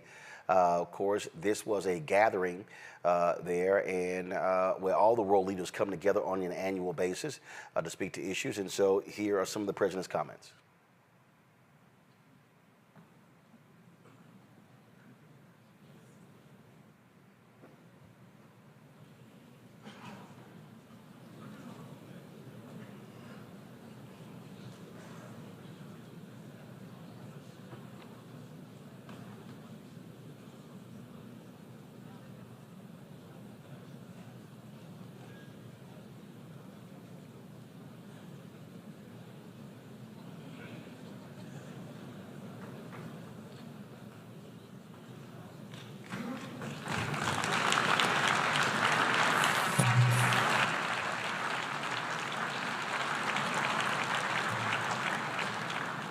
My back. My fellow leaders, today is the 4th time I've had the great honor of speaking to this assembly as President of the United States. It'll be my last. I've seen a remarkable sweep of history. I was first elected to office in the United States of America as a U.S. Senator in 1972. Now, I know I look like I'm only 40. I know that. I was 29 years old. Back then, we were living through an inflection point, a moment of tension and uncertainty. The world was divided by the Cold War. The Middle East was headed toward war. America was at war in Vietnam. At that point, the longest war in America's history. Our country was divided and angry. and there were questions about our staying power and our future. But even then, I entered public life not out of despair, but out of optimism. The United States and the world got through that moment. It wasn't easy or simple, without significant setbacks. But we go on to reduce the threat of nuclear weapons through arms control, and then go on to bring the Cold War itself to an end. Israel and Egypt went to war, but then forged a historic peace. We ended the war in Vietnam. The last year in Hanoi, I met with the Vietnamese leadership. We elevated our partnership to the highest level. It's a testament to the resilience of the human spirit and the capacity for reconciliation. That today, the United States and Vietnam are partners and friends. And it's proof that even from the horrors of war, there's a way forward. Things can get better. We should never forget that. I've seen that throughout my career. In the 1980s, I spoke out against apartheid in South Africa. And then I watched the racist regime fall. In the 1990s, I worked to hold Milosevic accountable for war crimes. He was held accountable. At home, I wrote and passed the Violence Against Women Act to end the scourge of violence against women and girls, not only in America, but across the world, as many of you have as well. But we have so much more to do, especially against rape and sexual violence as weapons of war and terror. We were attacked on 9/11 by al-Qaeda and Osama bin Laden. We brought him justice. Then I came to the presidency at another moment of crisis and uncertainty. I believed America had to look forward. New challenges, new threats, new opportunities were in front of us. We needed to put ourselves in a position to see the threats, to deal with the challenges, and to seize the opportunities as well. We need to end the era of war that began on 9/11. As Vice President to President Obama, he asked me to work to wind down the military operations in Iraq, and we did, painful as it was. When I came to office as president, Afghanistan had replaced Vietnam as America's longest war. I was determined to end it, and I did. It was a hard decision, but the right decision. 4 American presidents had faced that decision, but I was determined not to leave it to the 5th. It was a decision accompanied by tragedy. 13 brave Americans lost their lives, along with hundreds of Afghans in a suicide bomb. I think those lost lives, I think of them every day. I think of all the 2,461 U.S. military deaths over a long 20 years of that war. 20,744 American servicemen wounded in action. I think of their service, their sacrifice, and their heroism. I know other countries lost their own men and women fighting alongside us. We honor their sacrifices as well. To face the future. Folks, again, you can go to whitehouse.gov and you can actually see the full speech of President Joe Biden today at the 79th United Nations Assembly. Folks, it is official. Marcelus Williams has been executed by the state of Missouri for a stabbing death that took place where someone was stabbed, a reporter was stabbed 43 times. There were questions about the case. There were questions about his innocence, and numerous people made phone calls trying to pressure the governor to Missouri Supreme Court to stop this, but they chose not to do so. This right here was a decision by the United States Supreme Court where the cert was denied. The application for stay of execution of sentence of death presented to Justice Kavanaugh and by him referred to the court is denied. The petition for a writ of certiorari is denied. Justice Sotomayor, Justice Kagan, and Justice Jackson would grant the application for stay of execution of sentence of death. And so that took place again nearly 2 hours ago. This right here was the final statement, the last statement of Marcelus Williams. All praise be to Allah. in every situation. As you see, it was signed there as well. His last meal took place at 10:53 this morning, consisting of chicken wings and tater tots. His last visitor was an imam. As I said, there were numerous people who questioned this case, and one of them was St. Louis County District Attorney Wesley Bell, who joins us right now. Glad to have you. Glad to have you back on the show, but unfortunately, in these circumstances, what happened here? What caused you to say when you became the DA that there was something wrong with this case and a wrong was being committed? First and foremost, when I became the St. Louis County prosecuting attorney, I took an oath to bring justice, not just to bring convictions, not just to make my numbers look good, but to actually bring justice. And when we looked at this case, and we have a great team in our conviction incident review unit, also working with the Lathrop GPM, Matt Jacober, and so many people who invested time and resources into saving Marcellus's life because it was in the interest of justice. There was a case. This case had serious questions with respect to the integrity of the conviction, questions of potential innocence, and there was never a decision to be made between execution and just setting him free. The question was simply not to kill him because of the questions that were lingering about this case, because of questions about the integrity of the conviction, and so looking at this case, and again, this case was originally brought before my time, but I'm here now, and so it was our obligation to do everything that we could do to make certain that justice was served, and unfortunately, it was not. Did you believe that he was innocent, or did you believe that there were problems with this, so therefore, unless you are absolutely sure about putting someone to death, that you don't do it unless you're sure? Yeah, and so here's the thing. We had questions about his potential innocence, and we wanted the opportunity to investigate that, to determine whether he was actually innocent. But the case was set for execution so quickly, we didn't have time to do a full investigation. So we had to go with what we had and the strongest arguments that we can make.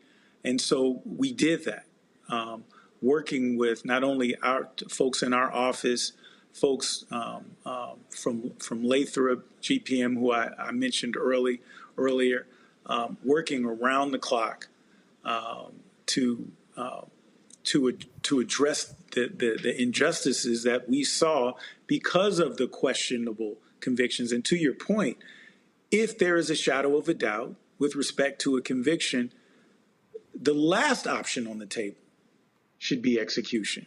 Now, I don't believe in the death penalty, but for those who believe in the death penalty, I don't think anyone would dispute that if there are questions about the conviction, and as the DA, not at the time of the conviction, but my office, I represent this office now, and we are telling you that there are serious questions and serious concerns about this conviction. That alone should be enough to warrant not killing someone. You talk about these serious issues, yet the Missouri State Supreme Court, the governor, Supreme Court, just completely ignored those, and they said, no, kill him. This is a failure of the system. There were several points where this could have been averted, and Marcelus Williams should still be alive. But those things did not happen. This case should never have there should have never been a conviction in the first place. If when my team looked at this case, this is a case that we would have had serious questions on the front end 20-something years ago, or what have you, and through the appellate process. there was a deal on the table that where his legal counsel, our office, and the court had agreed on taking him off death row and giving him life in prison without the possibility of parole. The family of the victim supported that outcome. But the Attorney General appealed, and it was overturned, as you mentioned. And again, I think there was a systemic breakdown, a systemic failure. And when we talk about criminal justice reform, and when we talk about why the death penalty is not morally appropriate, but also it does not serve as a deterrent, we get it wrong close to 8 to 9% of the time, I think numbers suggest. And it doesn't give families the closure because the family of this victim, and let's not forget that they're still out there and they're still there and they have to relive this over and over again. And as the DA, I can't look them in the eye and tell them that the individual who did this horrendous crime is the person that was punished because we didn't get an opportunity to do so. And that's a travesty of justice as well. And folks who don't understand, this is a state crime, so there could be no federal part in here because it wasn't a federal case. It was all left up to the state. Questions from the panel. Derek, you're first. Yeah, I appreciate the work that you tried to give Marcelus Williams. My question is, what's the next Marcelus Williams that your office is looking at? Because as you stated, the merits of this case have so many questions, so many concerns. Who's the next Marcelus Williams that we can try to save?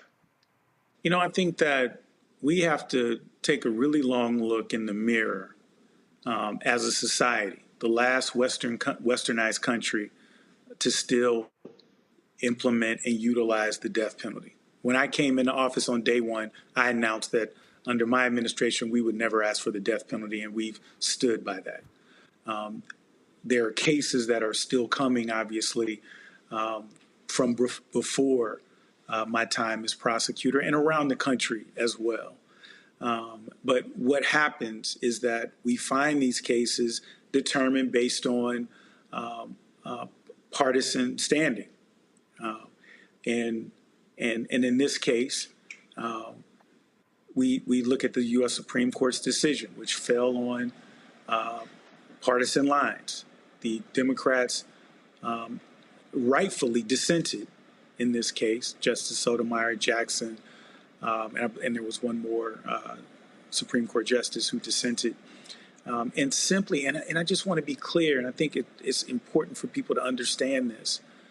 What we were asking is because there is a question with respect to the integrity of the conviction, you cannot execute someone under those circumstances. This was not a question between punishment or letting him go free. At least if you don't execute him, he has a fair opportunity to vet out his claims of innocence.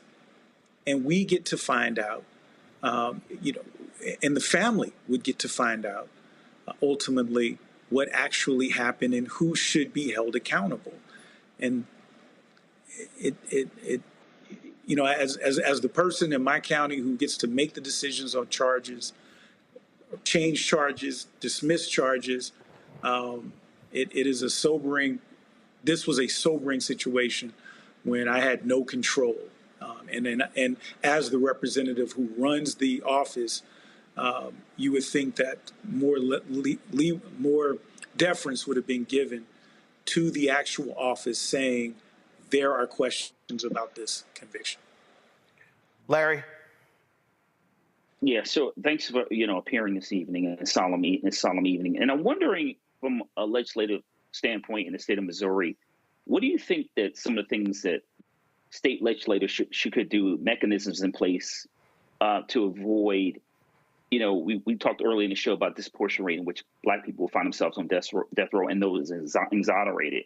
What steps do you think the state should take to avoid what we believe happened tonight happening in the future? Well, first we can end the death penalty. I think that's the easiest thing to do. It does not serve as a deterrent. It is wrong close to 10% of the time. It costs millions of more dollars to execute someone than to just sentence them to life in prison without the possibility of parole, because death penalty cases get the strictest scrutiny. It's called strict scrutiny, actually, that courts give it.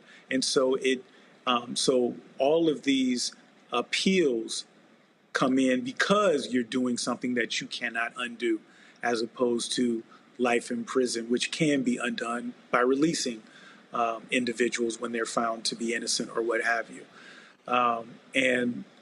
And here in Missouri, there was legislation that created a panel to review these cases. But before that panel could give any kind of finding, the panel was ended.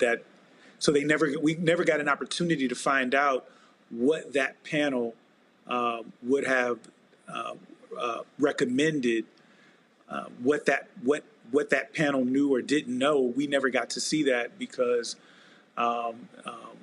it was because the panel was ended before they were able to make any kind of findings, and simply letting them do their job potentially could have gotten us in a different place. But short of ending the death penalty, we're going to continue to have these types of situations, and it's a tragedy. Mustafa. I mean, this is another sad day in America. Another Black life has been sacrificed to the system, to the beast. I'm curious, what do you say to the 1.5 million folks who signed, the petition to help save this brother's life, and all those who are out there right now in this moment looking for a little glimmer of hope, a little glimmer of light? What are your words to them? It's interesting, and I saw, comments on social media, and a lot of it was in the right place. Their hearts were in the right place, trying to save Marcelus Williams' life. But some of the comments I saw were, well, we got to vote the governor out. We got to make sure the governor knows that if he does this, he's going to get voted out. Well, guess what? It's a little late in the game. The governor is termed out. The governor's not running for a re-election. The governor can't run again. And so there's nothing that can be done politically to the governor. And so we got to make certain that we are staying involved in the process at all times, in every election. We can't just wait until we get upset. We can't wait until a situation like this happens to get involved. We got to stay involved. Even if Marcellus would have been spared the death penalty, as he should have, as was mentioned before, there are other cases out there across the country, and it's important that our voices are heard with respect to these criminal justice reforms that Roland knows that myself and even him have been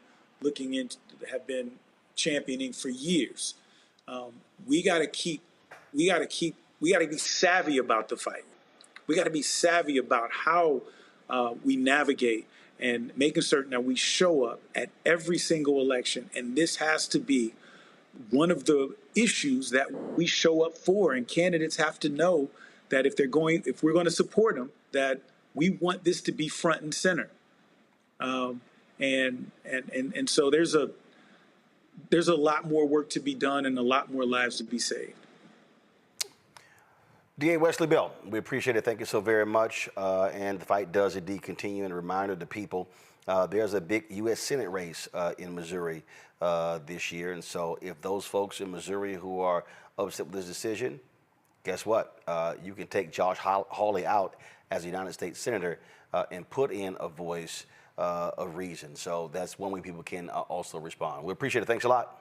My pleasure. Thanks for having me. Folks, when we come back, we're going to talk about Democrat politics, black vendors, black-owned media, lack of dollars, but also what needs to happen when it comes to putting resources on the ground to turn out young voters, black voters, and other voters of color. We're going to break all of that down next, right here on Roland Martin Unfiltered on the Black Star Network. Support the work that we do. Send your check and money order to P.O. Box 57196, Washington, D.C., 20037 7-0196.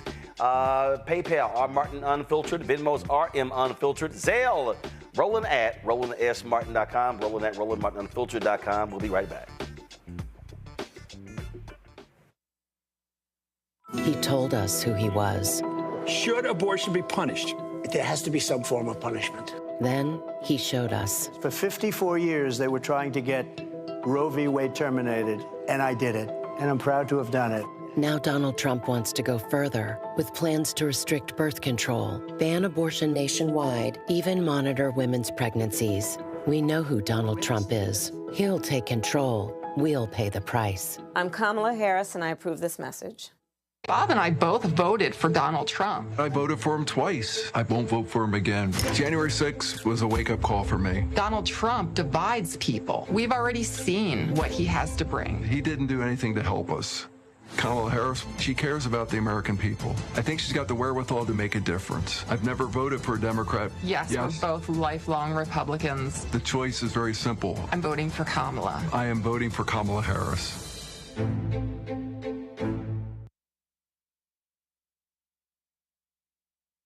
In 2016, Donald Trump said he would choose only the best people to work in his White House. Now those people have a warning for America. Trump is not fit to be president again. Here's his vice president. Anyone who puts themselves over the Constitution should never be president of the United States. It should come as no surprise that I will not be endorsing Donald Trump this year. His defense secretary. Do you think Trump can be trusted with the nation's secrets ever again? No. I mean, it's just irresponsible action that places our service members at risk, places our nation's security at risk. His national security advisor. Donald Trump will cause a lot of damage. The only thing he cares about is Donald Trump. And the nation's highest-ranking military officer. We don't take an oath to a king or a queen or to a tyrant or a dictator. And we don't take an oath to a wannabe dictator. Take it from the people who knew him best. Donald Trump is a danger to our troops and our democracy. We can't let him lead our country again. I'm Kamala Harris, and I approve this message. IVF is a miracle for us because it allowed us to have our family. After having my daughter, I wanted more children, but my embryo transfer was canceled 8 days before the procedure. Donald Trump overturning Roe v. Wade stopped us from growing the family that we wanted. I don't want politicians telling me how or when I can have a baby. We need a president that will protect our rights, and that's Kamala Harris. I'm Kamala Harris, and I approve this message. Here's a 78-year-old billionaire who has not stopped whining about his problems. Oh, she had a big crowd. Oh, the crowd. This weird obsession with crowd sizes. It just goes on and on and on.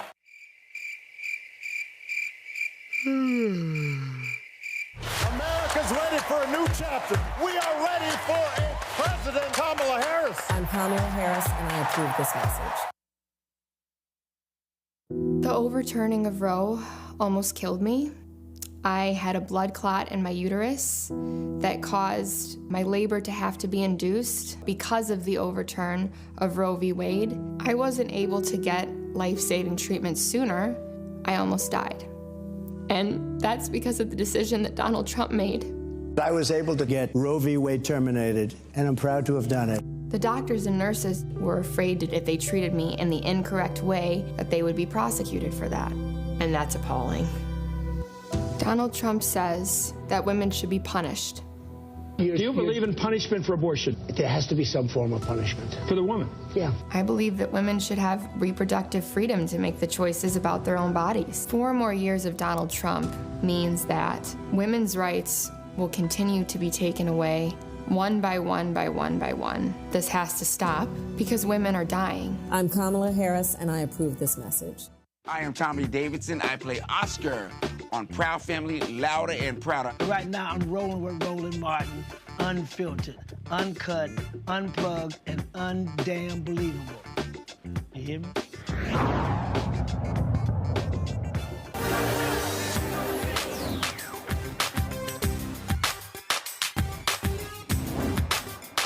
Been frozen out. Facing an extinction level event. We don't fight this fight right now, you're not going to have black-owned media.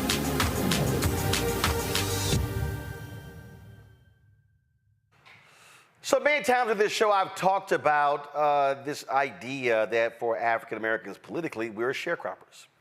In terms of who gets the resources of these campaigns. Unfortunately, you largely have white organizations, white companies that are getting the contracts when it comes to media, when it comes to direct mail, when it comes to political consultants, we're frozen out. Well, folks at Notice dropped a story the other day, and they were talking about they interviewed a lot of people dealing with the campaign of Vice President Kamala Harris. This was their headline: Black operatives are furious over how Kamala Harris' campaign is spending money. Minority-owned firms are frustrated.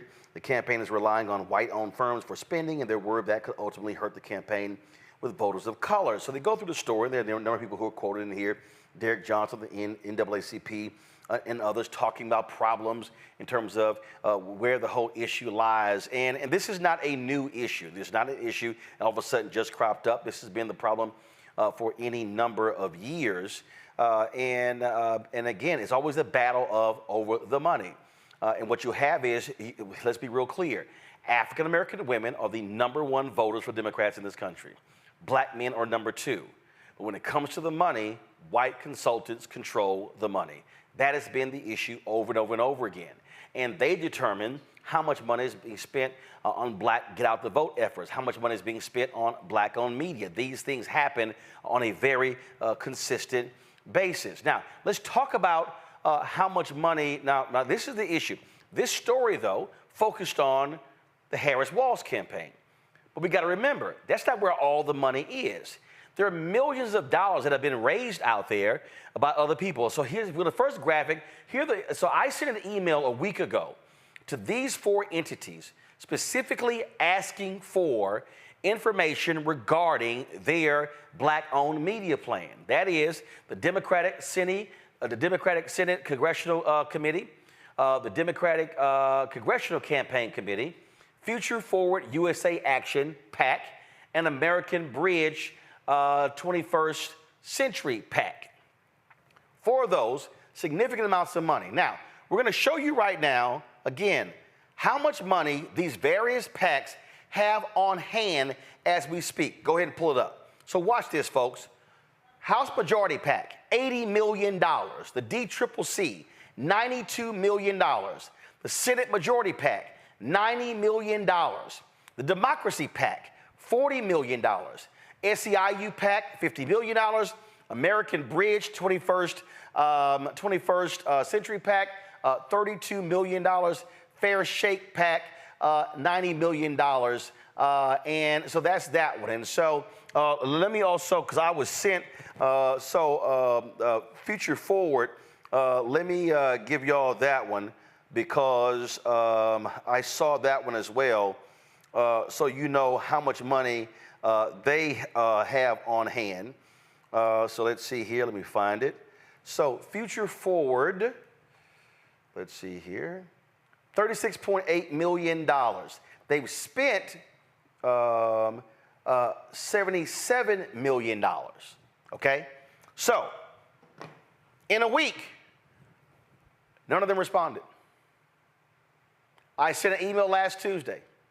I sent an email on Thursday. I sent an email on today. I text individuals the DCCC was supposed to be preparing a report to send to me. I was supposed to get that Monday, didn't come to me on Monday. But I'm showing you that, so pull the numbers back up. I'm showing you that because if you just put the focus on just the campaign, we're talking right here, look at this right here. Add it up, the first 270 million, then you add up, now you're at 260, now you're at 300, 350, now you're at 380, now you're at $470. You throw in America Forward, that's $500 million. So the reality is these PACs have more money on hand right now than the campaign of Vice President Kamala Harris.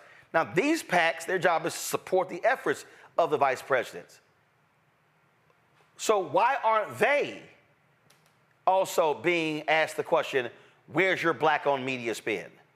How much are you spending when it comes to these campaigns? And again, I sent the email, and the email was addressed to the DCCC, the DSCC, Future Forward, and 21st Century. No response at all. That's unacceptable. Now, the New York Times had a story out today. The New York Times had a story out. Let me see, let me pull it up. And the story talked about the need for more money to be spent in these battleground states on black voters and young voters, because they show how well Vice President Kamala Harris has been doing in getting these folks registered, but they're saying that, hey, it's still a problem. So here you go with the headline here. Give me 1 second. Give me 1 second. Okay. All right, folks, we got to sit here. Some little issues right here. But what we are seeing, again, are the sort of decisions being made as to, well, how much money should be spent that black folks are always talking about. And again, what these consultants do, they constantly are trying to chase this white Republican suburban vote and throw money at that, as opposed to targeting the resources of folks who are likely going to turn out. Now go to my iPad. So this is the headline: more money urgently needed to reach younger and minority voters, organizers warn Harris donors. And so this memo was put out by Democratic Super PAC Priorities USA and the progressive advocacy organization Progress Now. The New York Times obtained this, and they say Vice President Kamala Harris' candidacy has reinvigorated the Democratic base. She has not yet completely consolidated the support of the voters of color who receive much of their information online and will decide close elections. It points to Progress Now data that suggests Ms. Harris is trailing President Biden's levels of support with black, Latino, and young voters in Arizona, Michigan, North Carolina, Pennsylvania, and Wisconsin in 2020, and notes that the diverse coalition Mr. Biden assembled were critical to his slim margins of victory. Quote, "We cannot tolerate any loss of support and hope to win.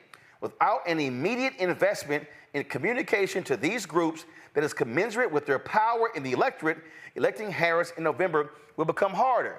Now, I've been saying that, y'all, for more than 3 years. I've really been saying that for the last year. See, the problem is here, and I understand it. Folks will look just to the campaign, but you must examine the entire ecosystem. We're talking about money being spent. You've got your reproductive rights groups. You've got Emily's List. You've got environmental groups. You've got labor. You've got all these different groups that are spending money.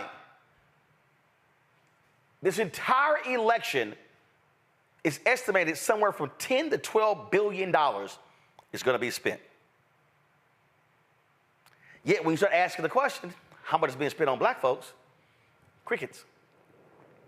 And folks get real quiet. How much money is being spent on black-owned media? Very small amounts of money. And so here we are, 43 days, or was it 42? And folks like me and others, including my next guest, have been saying for months, don't wait, don't wait, don't wait too late. Now, the game shifted in July when President Biden announced he wasn't running for re-election. Vice President Kamala Harris reinvigorates the ticket, but she had a very short runway. So she couldn't put together her own team. She frankly had to inherit the team of President Biden. And I dare say she probably wouldn't necessarily have those same people. But it is what it is. So I would say to, again, PAC Priorities USA, Well, here's what I want to know. What are y'all spending to reach these voters? Where's the money going? Who's being hired on the ground? Those are the questions that folk should be asking. And I'm not trying to put the campaign off the hook, but what I'm saying is the entire Democratic apparatus must deal with this, because this is something that comes up every 4 years, and it's stupid. And again, I'm going to say it, the same white boys and white girls, they are the ones who make all the money. They're the ones who lock down all the checks, and they're the ones who are making those decisions. And what ends up happening is black folks are, knocking on the doors, trying to yell, hey, what's going on? And so this continues to be the problem. And I dare say, I believe that Vice President Kamala Harris wins. I believe that Vice President Kamala Harris is going to be far more interested in changing this dynamic and not trying to have this fight every 4 years because it's stupid. Because you cannot have a changing of the country with demographics becoming more minority and you have white folks running the system. Let me tell y'all something. A couple of years ago, not a couple of years ago, probably it was either 16 or 17. Folks at TV One invited me to a media buyers meeting reception here in D.C. Y'all walked in there. It was about 300-400 people. It was no more than 5 black people. Let me say it again. It's about 300 or 400 people at that reception. No more than 5 black people. I was one of the 5. If you want to understand who controls the money in politics, it ain't black people. Now, you got big, rich white donors giving money, but we ain't controlling those dollars. Now, they need our votes, but then we're having to beg, borrow, and plead for the money. That's why I call it political sharecropping. Joining me right now is Christopher Toller. We've had him on the show numerous times. He's been doing lots of tweeting about polling data that he has been seeing all across the country. He's director of the Black Voter Project, co-founder of Black Insights Research, joining me from Sacramento. And Chris, you have been making this point constantly in your tweets that if the Harris-Walz campaign wants to win, and if Democrats want to win governor's mansion in North Carolina, hold the Senate seat in Ohio, hold the Senate seat in Arizona, hold the Senate seat in Nevada, flip the Senate seat in Florida and Texas, there has to be investment targeting black people, minority voters, and young voters. Yeah, Roland, thanks for having me back. I think this is such an important point to drive home. And it's really twofold for me. One, this election cycle is going to go one of two ways, depending on how much investment is made in turning out black voters. I really don't have much worry that black voters are going to vote for Harris at a margin similar to 2020. We're seeing that in good polling data that captures accurate black samples. But I am, still worried that turnout is going to reach numbers that are needed, the 62, 63% nationwide, higher in battleground states like Pennsylvania in 2020, black turnout was upwards of 70%. And those numbers are not just going to come out of nowhere, right? It takes work, it takes investment, it takes campaign spending, mobilization, running ads in those communities, and running ads that are being put together by people who know what it takes to mobilize black voters. And so, as you said, like you are one of 5 people in a room of 400 of black media personnel trying to get money and things. In the black consulting world, there's only a handful of black consulting firms trying to figure out how to get, a contract here or a contract there with these big campaigns, with these PACs, to actually help them mobilize black voters. And really, it's kind of a side story, right? There's not the interest that there should be. Secondly, because turning out black voters, mobilizing black voters is the way to build the coalition for the future. Black voters, as you mentioned, are the most steady support of the Democratic Party. And once you get someone to vote, they're likely to continue voting for the foreseeable future. And so the more black people you can get into the electorate, the more young people you can get registered and voting in an election like this, when there's a lot of excitement, a lot of enthusiasm around a candidate like Kamala Harris, you could change the electorate for years to come, right? For generations, if you put that time and energy in. And Chris, Chris, the issue here is not percentage. It's volume. That's the point. Yeah. What I have been saying on this show to our audience is that if black people turn out at 70% of our capacity, it completely changes the election. So, because first of all, we've seen in the last 5 cycles, the black voter turnout has been dropping. We also understand voter suppression, shutting down of locations, and all the different methods Republicans are doing to stop people targeting formerly incarcerated folks in Nebraska and Florida and other places. But it's turning them out. And when you talk about those ads, yes, ads that resonate with black people, ads done by black people speaking in our language. But it's not just ads. It's also on the ground. It's touching people. It's activation. It's also funding grassroots organizations who are going door to door, precinct by precinct, who are going to those places, sending folks that look like them. You can't send some young white kids with an iPad to rural North Carolina and rural Georgia. They don't connect with those folks. You've got to be able to you got to be doing things in East North Carolina. You got to be doing things in rural Georgia. Like I was there with Warnock in 2020 and 2022. Those are the things that were happening. And unfortunately, that requires resources. But what happens with these white Democratic strategists, Chris, they want to dump all the money in television because that's how they make their money, because they get a percentage of the media buys. And so you got to have folk understand. And this is also what I've been saying constantly, and I've been yelling this, that the black electorate has changed. If you look at, every year post the Civil Rights Movement, and I call myself a Civil Rights Movement baby because I was born November 14th, 1968, and I see with my generation, which was Gen X, that you see every year less self-identify as Democrats, which means we are open to other perspectives. Now, do we still likely vote Dem? Yes, but we don't self-identify, which means you now have to micro-target black people. That means that you now have to spend, the reality is, 3 to 4 times more money to reach black voters than you used to do because black voters are not self-identifying. And Chris, I dare say that's the problem for the white consultants. They don't want to spend that money.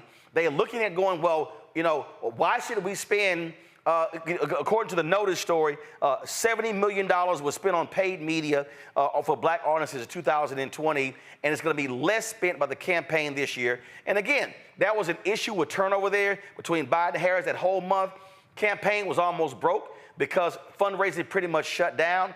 That was a big problem as well. I can tell you for a fact that there was a meeting with labor in June, on June 17th, and $60 million was committed to be spent. And then, of course, that debate was 10 days later.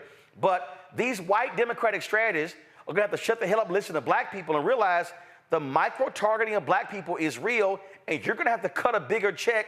And that means funding black political consultants, black pollsters, black get-out-the-vote efforts, and black-owned media. And I've been in some of those conversations, and what you're saying is exactly what's happening.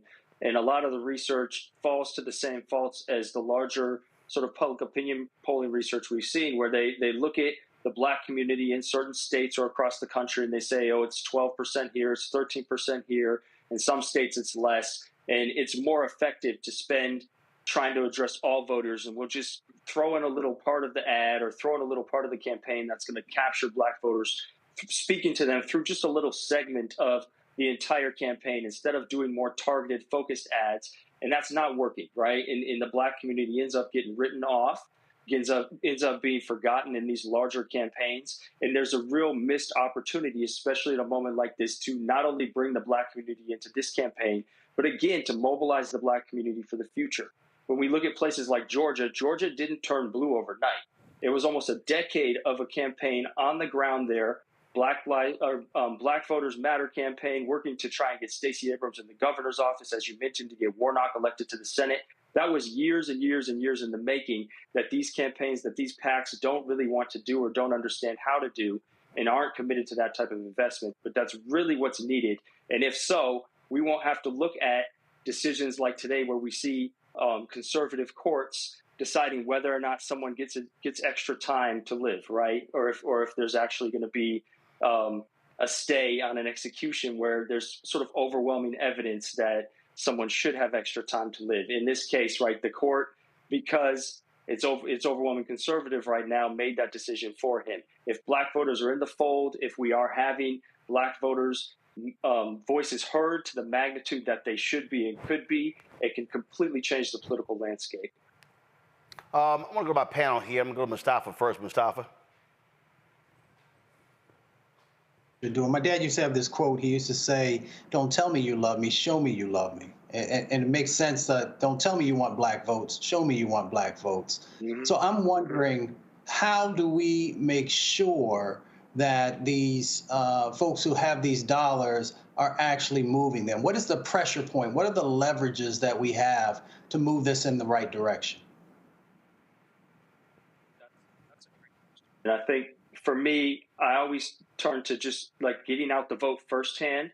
And once you can get someone voting and active, and you can make the case that their vote matters, that there's something to vote for, then you have to look at getting Black elected representatives in office and getting Black officials in office who are from the community, who will relate to the community, and who understand the struggle that we're talking about.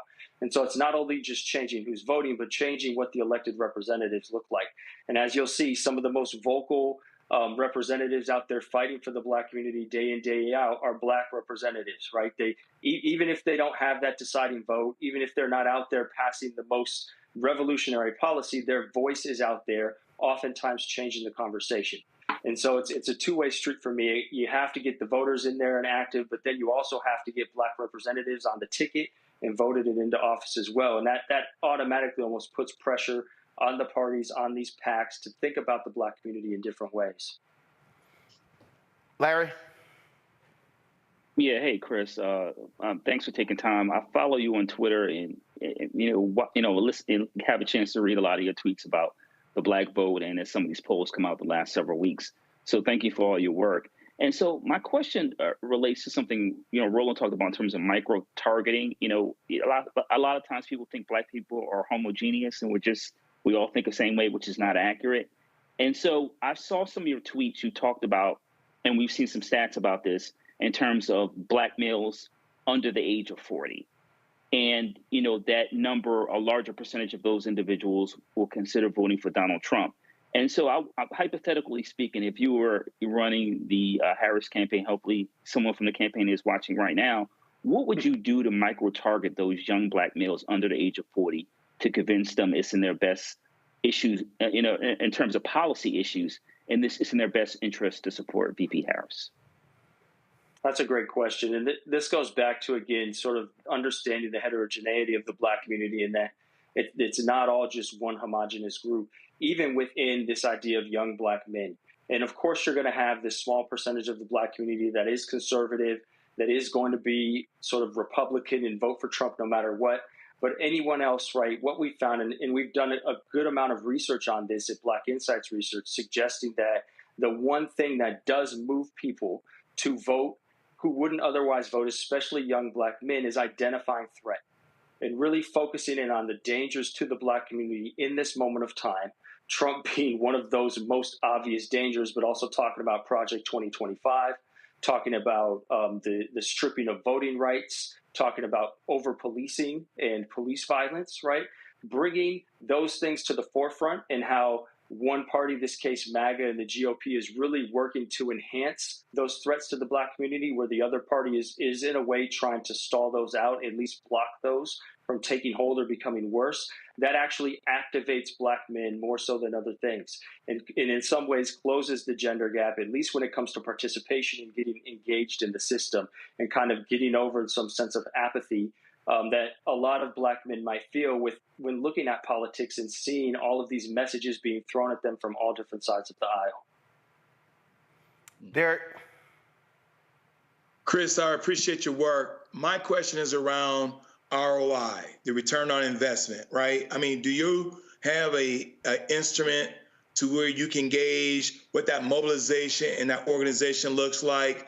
Here in Georgia, as you've already stated, and Roland also mentioned, out of 159 counties, 122 counties are in the rural parts of Georgia, and nearly 1 million black voters, registered voters, do not come out and vote every cycle. And we're just trying to figure out what we need to do, where we need to invest, and how we need to penetrate this area where we can get and mobilize those 1 million black voters that typically do not come out in Georgia. What's that ROI? What does that look like? Yeah, that's a great question, and I wouldn't be able to put a number on it off the top of my head. But in a place like Georgia, right, getting to those rural voters is going to be really expensive. It's going to be really hard work. It's probably not going to have the greatest return on investment in the short run, in the immediate. But long term, right, it's going to bring people into the fold that otherwise wouldn't vote. Actually, hold on, Chris. The reason I disagree with you, again, I'm going to use 2020 and 2022 as a perfect example. There was the amount of attention and activation that was happening in Albany, Jonesboro, Statesboro, Savannah, Athens. There were concerts. You had surrogates going to those places. I'll be honest, and I've been asking a question, the Harris-Walz campaign, she's been doing rallies, he's been doing rallies, but where are the other people? Where are the other events? My deal is, how are you not flooding the zone? I remember just the number of black entertainers and other folks who were out there on the campaign trail who were doing things. Now maybe you're going to have this massive blitz, in October. I personally thought that should have been right after the convention, going hard in September, going hard in October, and not waiting because when early voting was starting. Because what I kept saying to people, the voting is the end. But before I got to get you voted, I got to get you registered. Before I got to get you registered, I gotta actually inform, enlighten, and explain to you. And I literally said that enlightenment piece, that explanation piece, they should have been doing that from January to July, because the data from Terrence Woodbury, from Cornell Belcher shows people were saying, I don't know what they've done, I don't know what they've accomplished, and so they need to be spending the time explaining policy, holding these town hall discussions. They should have been flooding the zone for me, and this is pre-Harris. This was really when the Biden folks were running the campaign. I was like, what are y'all doing? They should have been having black mayors, and they should have been having state reps and state senators and county commissioners having these conversations all over the country, especially in these battleground states. It wasn't happening. Now your runway is shorter. Now it's shorter. And the reason I call those PACs out, pull it back up. The reason I call it PACs out, because the campaign, let me be clear, the campaign has a massive infrastructure. They're opening offices. These PACs right here, they're sitting on money. They're spending that money on ads. And so they should be not just spending that money on ads. Their money, Chris, should be going on the ground. There should be events happening all across North Carolina, East North Carolina. They should be happening in Michigan, happening in Pennsylvania, should be happening in Georgia.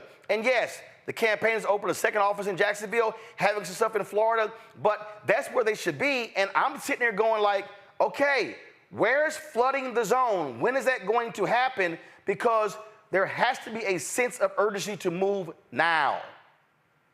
No, absolutely. Let me be clear. When I say the return of investment might not be what they want, it's simply because they're looking at how much money they would have to spend to move into these areas, to put offices in these rural areas. And for them, it doesn't calculate as to something worth it. One, because it's never been done before in some of these places. Right. It was just mentioned in parts of rural Georgia. So they have no idea what they could actually do. But I don't think you need offices. When they're making this calculation, I'll be honest. When they're making this calculation, they don't know what to expect. So they're not even considering it in most cases. And here's the deal. I don't think you need offices. But I think what you can do, you can stop by and visit. I think what you have to do is pull the map up and sit here and go, oh, and again, this is just how my brain sort of works. If I'm looking at the map, and I'm pulling up 2020 data, 2016 data, 2022 data, and I'm sitting there going, okay, how many eligible, first of all, which of these areas have sizable black populations? And what was the turnout in these areas? You have the data, you can see it by precinct. And so then my deal then is, okay, how do we now have events, and whether you roll in for a day, whether you do a bus tour, or whether you sit here and say, okay, fine, there's gonna be campaign surrogates having events, we're also gonna be funding, that's where the PACs come in, we're gonna be funding Black Voters Matter, funding Georgia Stand Up, funding some of these other people to be driving those different things, and then having their local events. To me, that's what you do. And here's the other thing that these white consultants don't even understand. In rural Georgia, and Derek knows this, and North Carolina, it's a whole bunch of black preachers. And they own these small little gospel stations. And so, they're the heartbeat of the communities, and it's cheaper to go in right now and buy out all their inventory than it is the major cities. That, to me, has to be that sense of urgency. But the only way that happens, Chris, if those folks are willing to go, damn, we got to spend more money on black people. And that's always the problem. They've decided, these white strategists have decided, this is all we have to spend on black people. And the reason they don't want to spend more, because that becomes the new baseline. And when they actually spend more, they get asked questions about what happened, about how turnout, about who changed the election, about the voting rates of different groups, and black folk will respond, as we've seen, right? When you put people in these communities, in campaigns, in the black community, black people respond. They get out to vote. They register to vote. We've seen registration rates amongst young black men and women skyrocket, right? Hundreds of % increase since 2020. And so that's exactly it, right? It's about, do they want to spend the money? And if they spend the money, what does that mean for campaigns going forward? It sets a new benchmark. And in places like Georgia, you don't even consider, a lot of these campaigns don't even really consider what it means to get over humps that have to do with voter suppression too. You mentioned preachers and souls to the polls, and understanding that it's even more important in places where you have limited early voting, when you can't necessarily vote on weekends, when there's not ballot drop boxes easily and conveniently located. It takes even more effort to get the black community out and voting in these places. And that's, again, something often left out of these inside conversations. And Derek, here's the real deal. Yeah, we're talking about margins. If you literally, Derek, do what we're talking about, and that nets you 2, 3, 4, 5,000 votes, Derek, what did Biden and Harris win Georgia by 2020? 11,780. So we're talking about margins. Right. If you do what we're talking about, and you all of a sudden pick up 2, 3, 4, 5,000, that's half of your margin of victory in 2020. And you know, here's the thing, Roland, that you and Chris highlighted, which is the reason why I asked about the ROI. I don't know what it costs for your operations to run, but they're talking about a $30 million ad buy in the Atlanta metropolitan area. And I said, well, $30 million, that won't reach Columbus. That won't reach Albany. That won't reach Valdosta. And so if they gave someone like a Roland Martin a fourth of that $30 million, you not only will, because everybody knows you, right? So when you show up, that is the party. And so if they gave you a fourth of that $30 million, you will reach those areas that $30 million ad buy, because here's the secret. Not everybody watching television. Not everybody's reading the AJC, Roland. Not everybody watching ABC, NBC. They're streaming. And so those dollars, which is the reason why I asked Chris about the ROI, are not hitting the market, the base here in Georgia. Well, also I think what you're doing, and look, Larry Mustafa knows this as well. The thing is this here. I was in Atlanta Saturday, Sunday, Monday. And guess what? When I was watching the game on Sunday, halftime came on. When the political ads came on, mute button. That's literally what happened. Because there were so many political ads, I hit the mute button. So what I'm talking about here, this is where money is being put on the ground. And Chris, that really is the rub with a lot of these, and I'm being very specific when I say white Democratic strategists. They believe, put it in television, put it in radio, do digital ads. I totally understand that. I fundamentally believe in those last 45 days, and actually you got to be doing it, and I kept saying you got to do this thing earlier, you got to be on the ground talking to people. And yes, that's hard work, but you have to figure out the ways to communicate with people because, again, it's margins. It's going to be margins in Georgia. Obama only won North Carolina by 14,100 votes. So if I'm studying the North Carolina map, I'm looking at what are my touches? Where are all of my touches in North Carolina? Am I only in Charlotte, in Raleigh, in Durham? Am I going to these other small places around the state? Okay, and then if it's Philadelphia, where am I going there? Where am I going in Michigan? That's just sort of how I look at it. And again, how you spend the money, and you got to spend that money with black people who know black people. You can't keep spending the money. Like I'm sitting here looking at this story. I think I'm still, like right here. It says, one company, media buying and analytics, they got $36.5 million. Media buying got $76.4 million from the campaign. Another $62 million. Bully Pulpit got $41.4 million. They got another $17.5 million. And then there's a company here, they say called Converging Media. They said Convergent Media got a lot of money with media buying, and it's supposed to be a black-owned company. And none of the black people with agencies ever heard of Converging Media.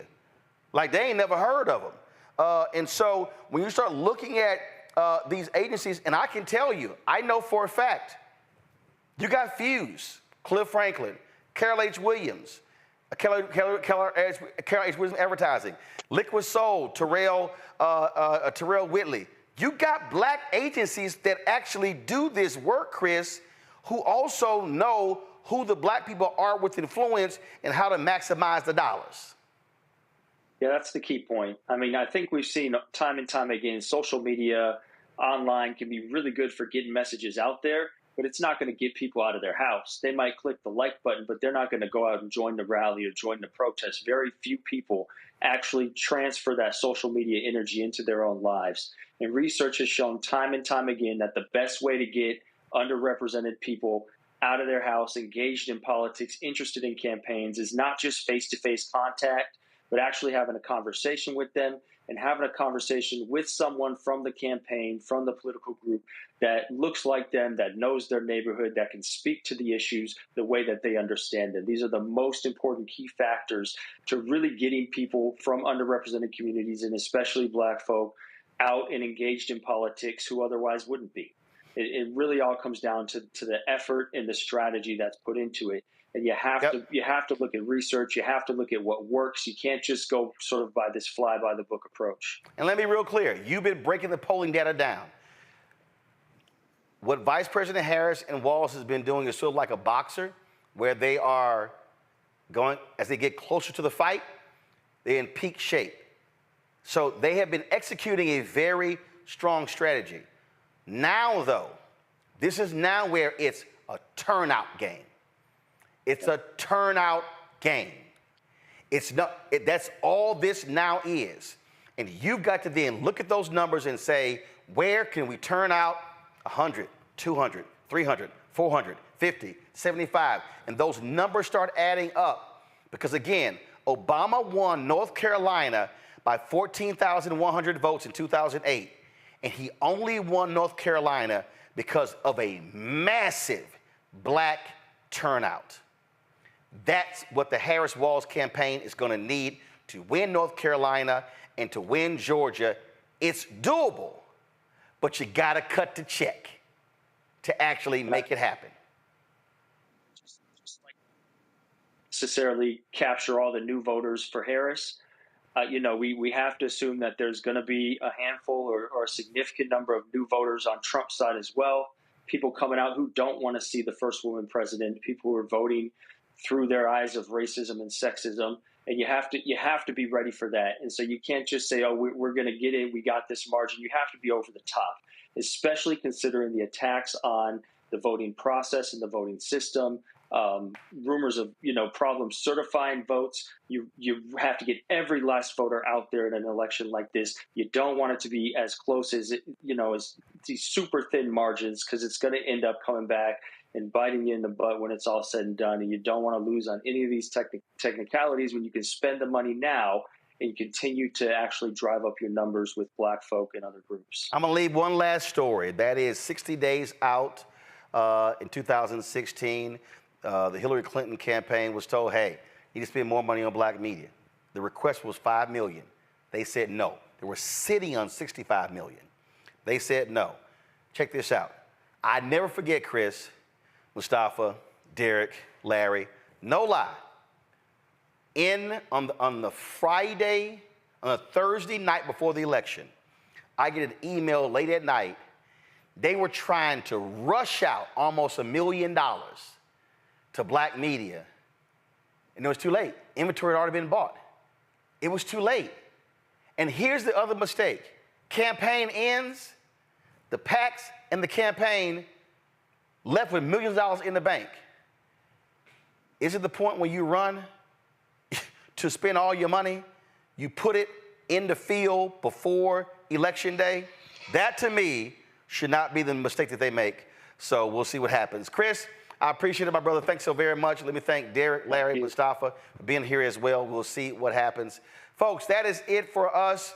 We appreciate y'all watching today's show. Don't forget to support the work that we do. Join our Bring the Funk fan club. You can see your check and money order to P.O. Box 57196, Washington, D.C. 20037-0196. PayPal's R. Martin Unfiltered. Venmo's RM Unfiltered. Zelle. Roland at RolandSMartin.com. Roland at RolandMartinUnfiltered.com. Download the Black Star Network app. Apple phone, Android phone, Apple TV, Android TV, Roku, Amazon Fire TV, Xbox One, Samsung Smart TV. Don't forget to get a copy of my book, White Fear, How the Browning of America is Making White Folks Lose Their Minds. Available bookstores nationwide. Get the audio version on Audible. Folks, I'll see you tomorrow. Let me shout out North Carolina A&T. Yep, I'm rocking the North Carolina A&T vote shirt. And so shout out to them. Again, y'all going to be critical. And every student, North Carolina A&T, should be registered. And y'all should be casting your ballot in this critical election. Folks, I'll see y'all tomorrow right here on the Black Star Network. Holla! Black Star Network is here. Oh, no punch! I'm real revolutionary right now. Thank you for being the voice of Black America. All momentum we have now, we have to keep this going. The video looks phenomenal. See, there's a difference between Black Star Network and black-owned media and something like CNN. You can't be black-owned media and be scared. It's time to be smart. Bring your eyeballs home. You dig?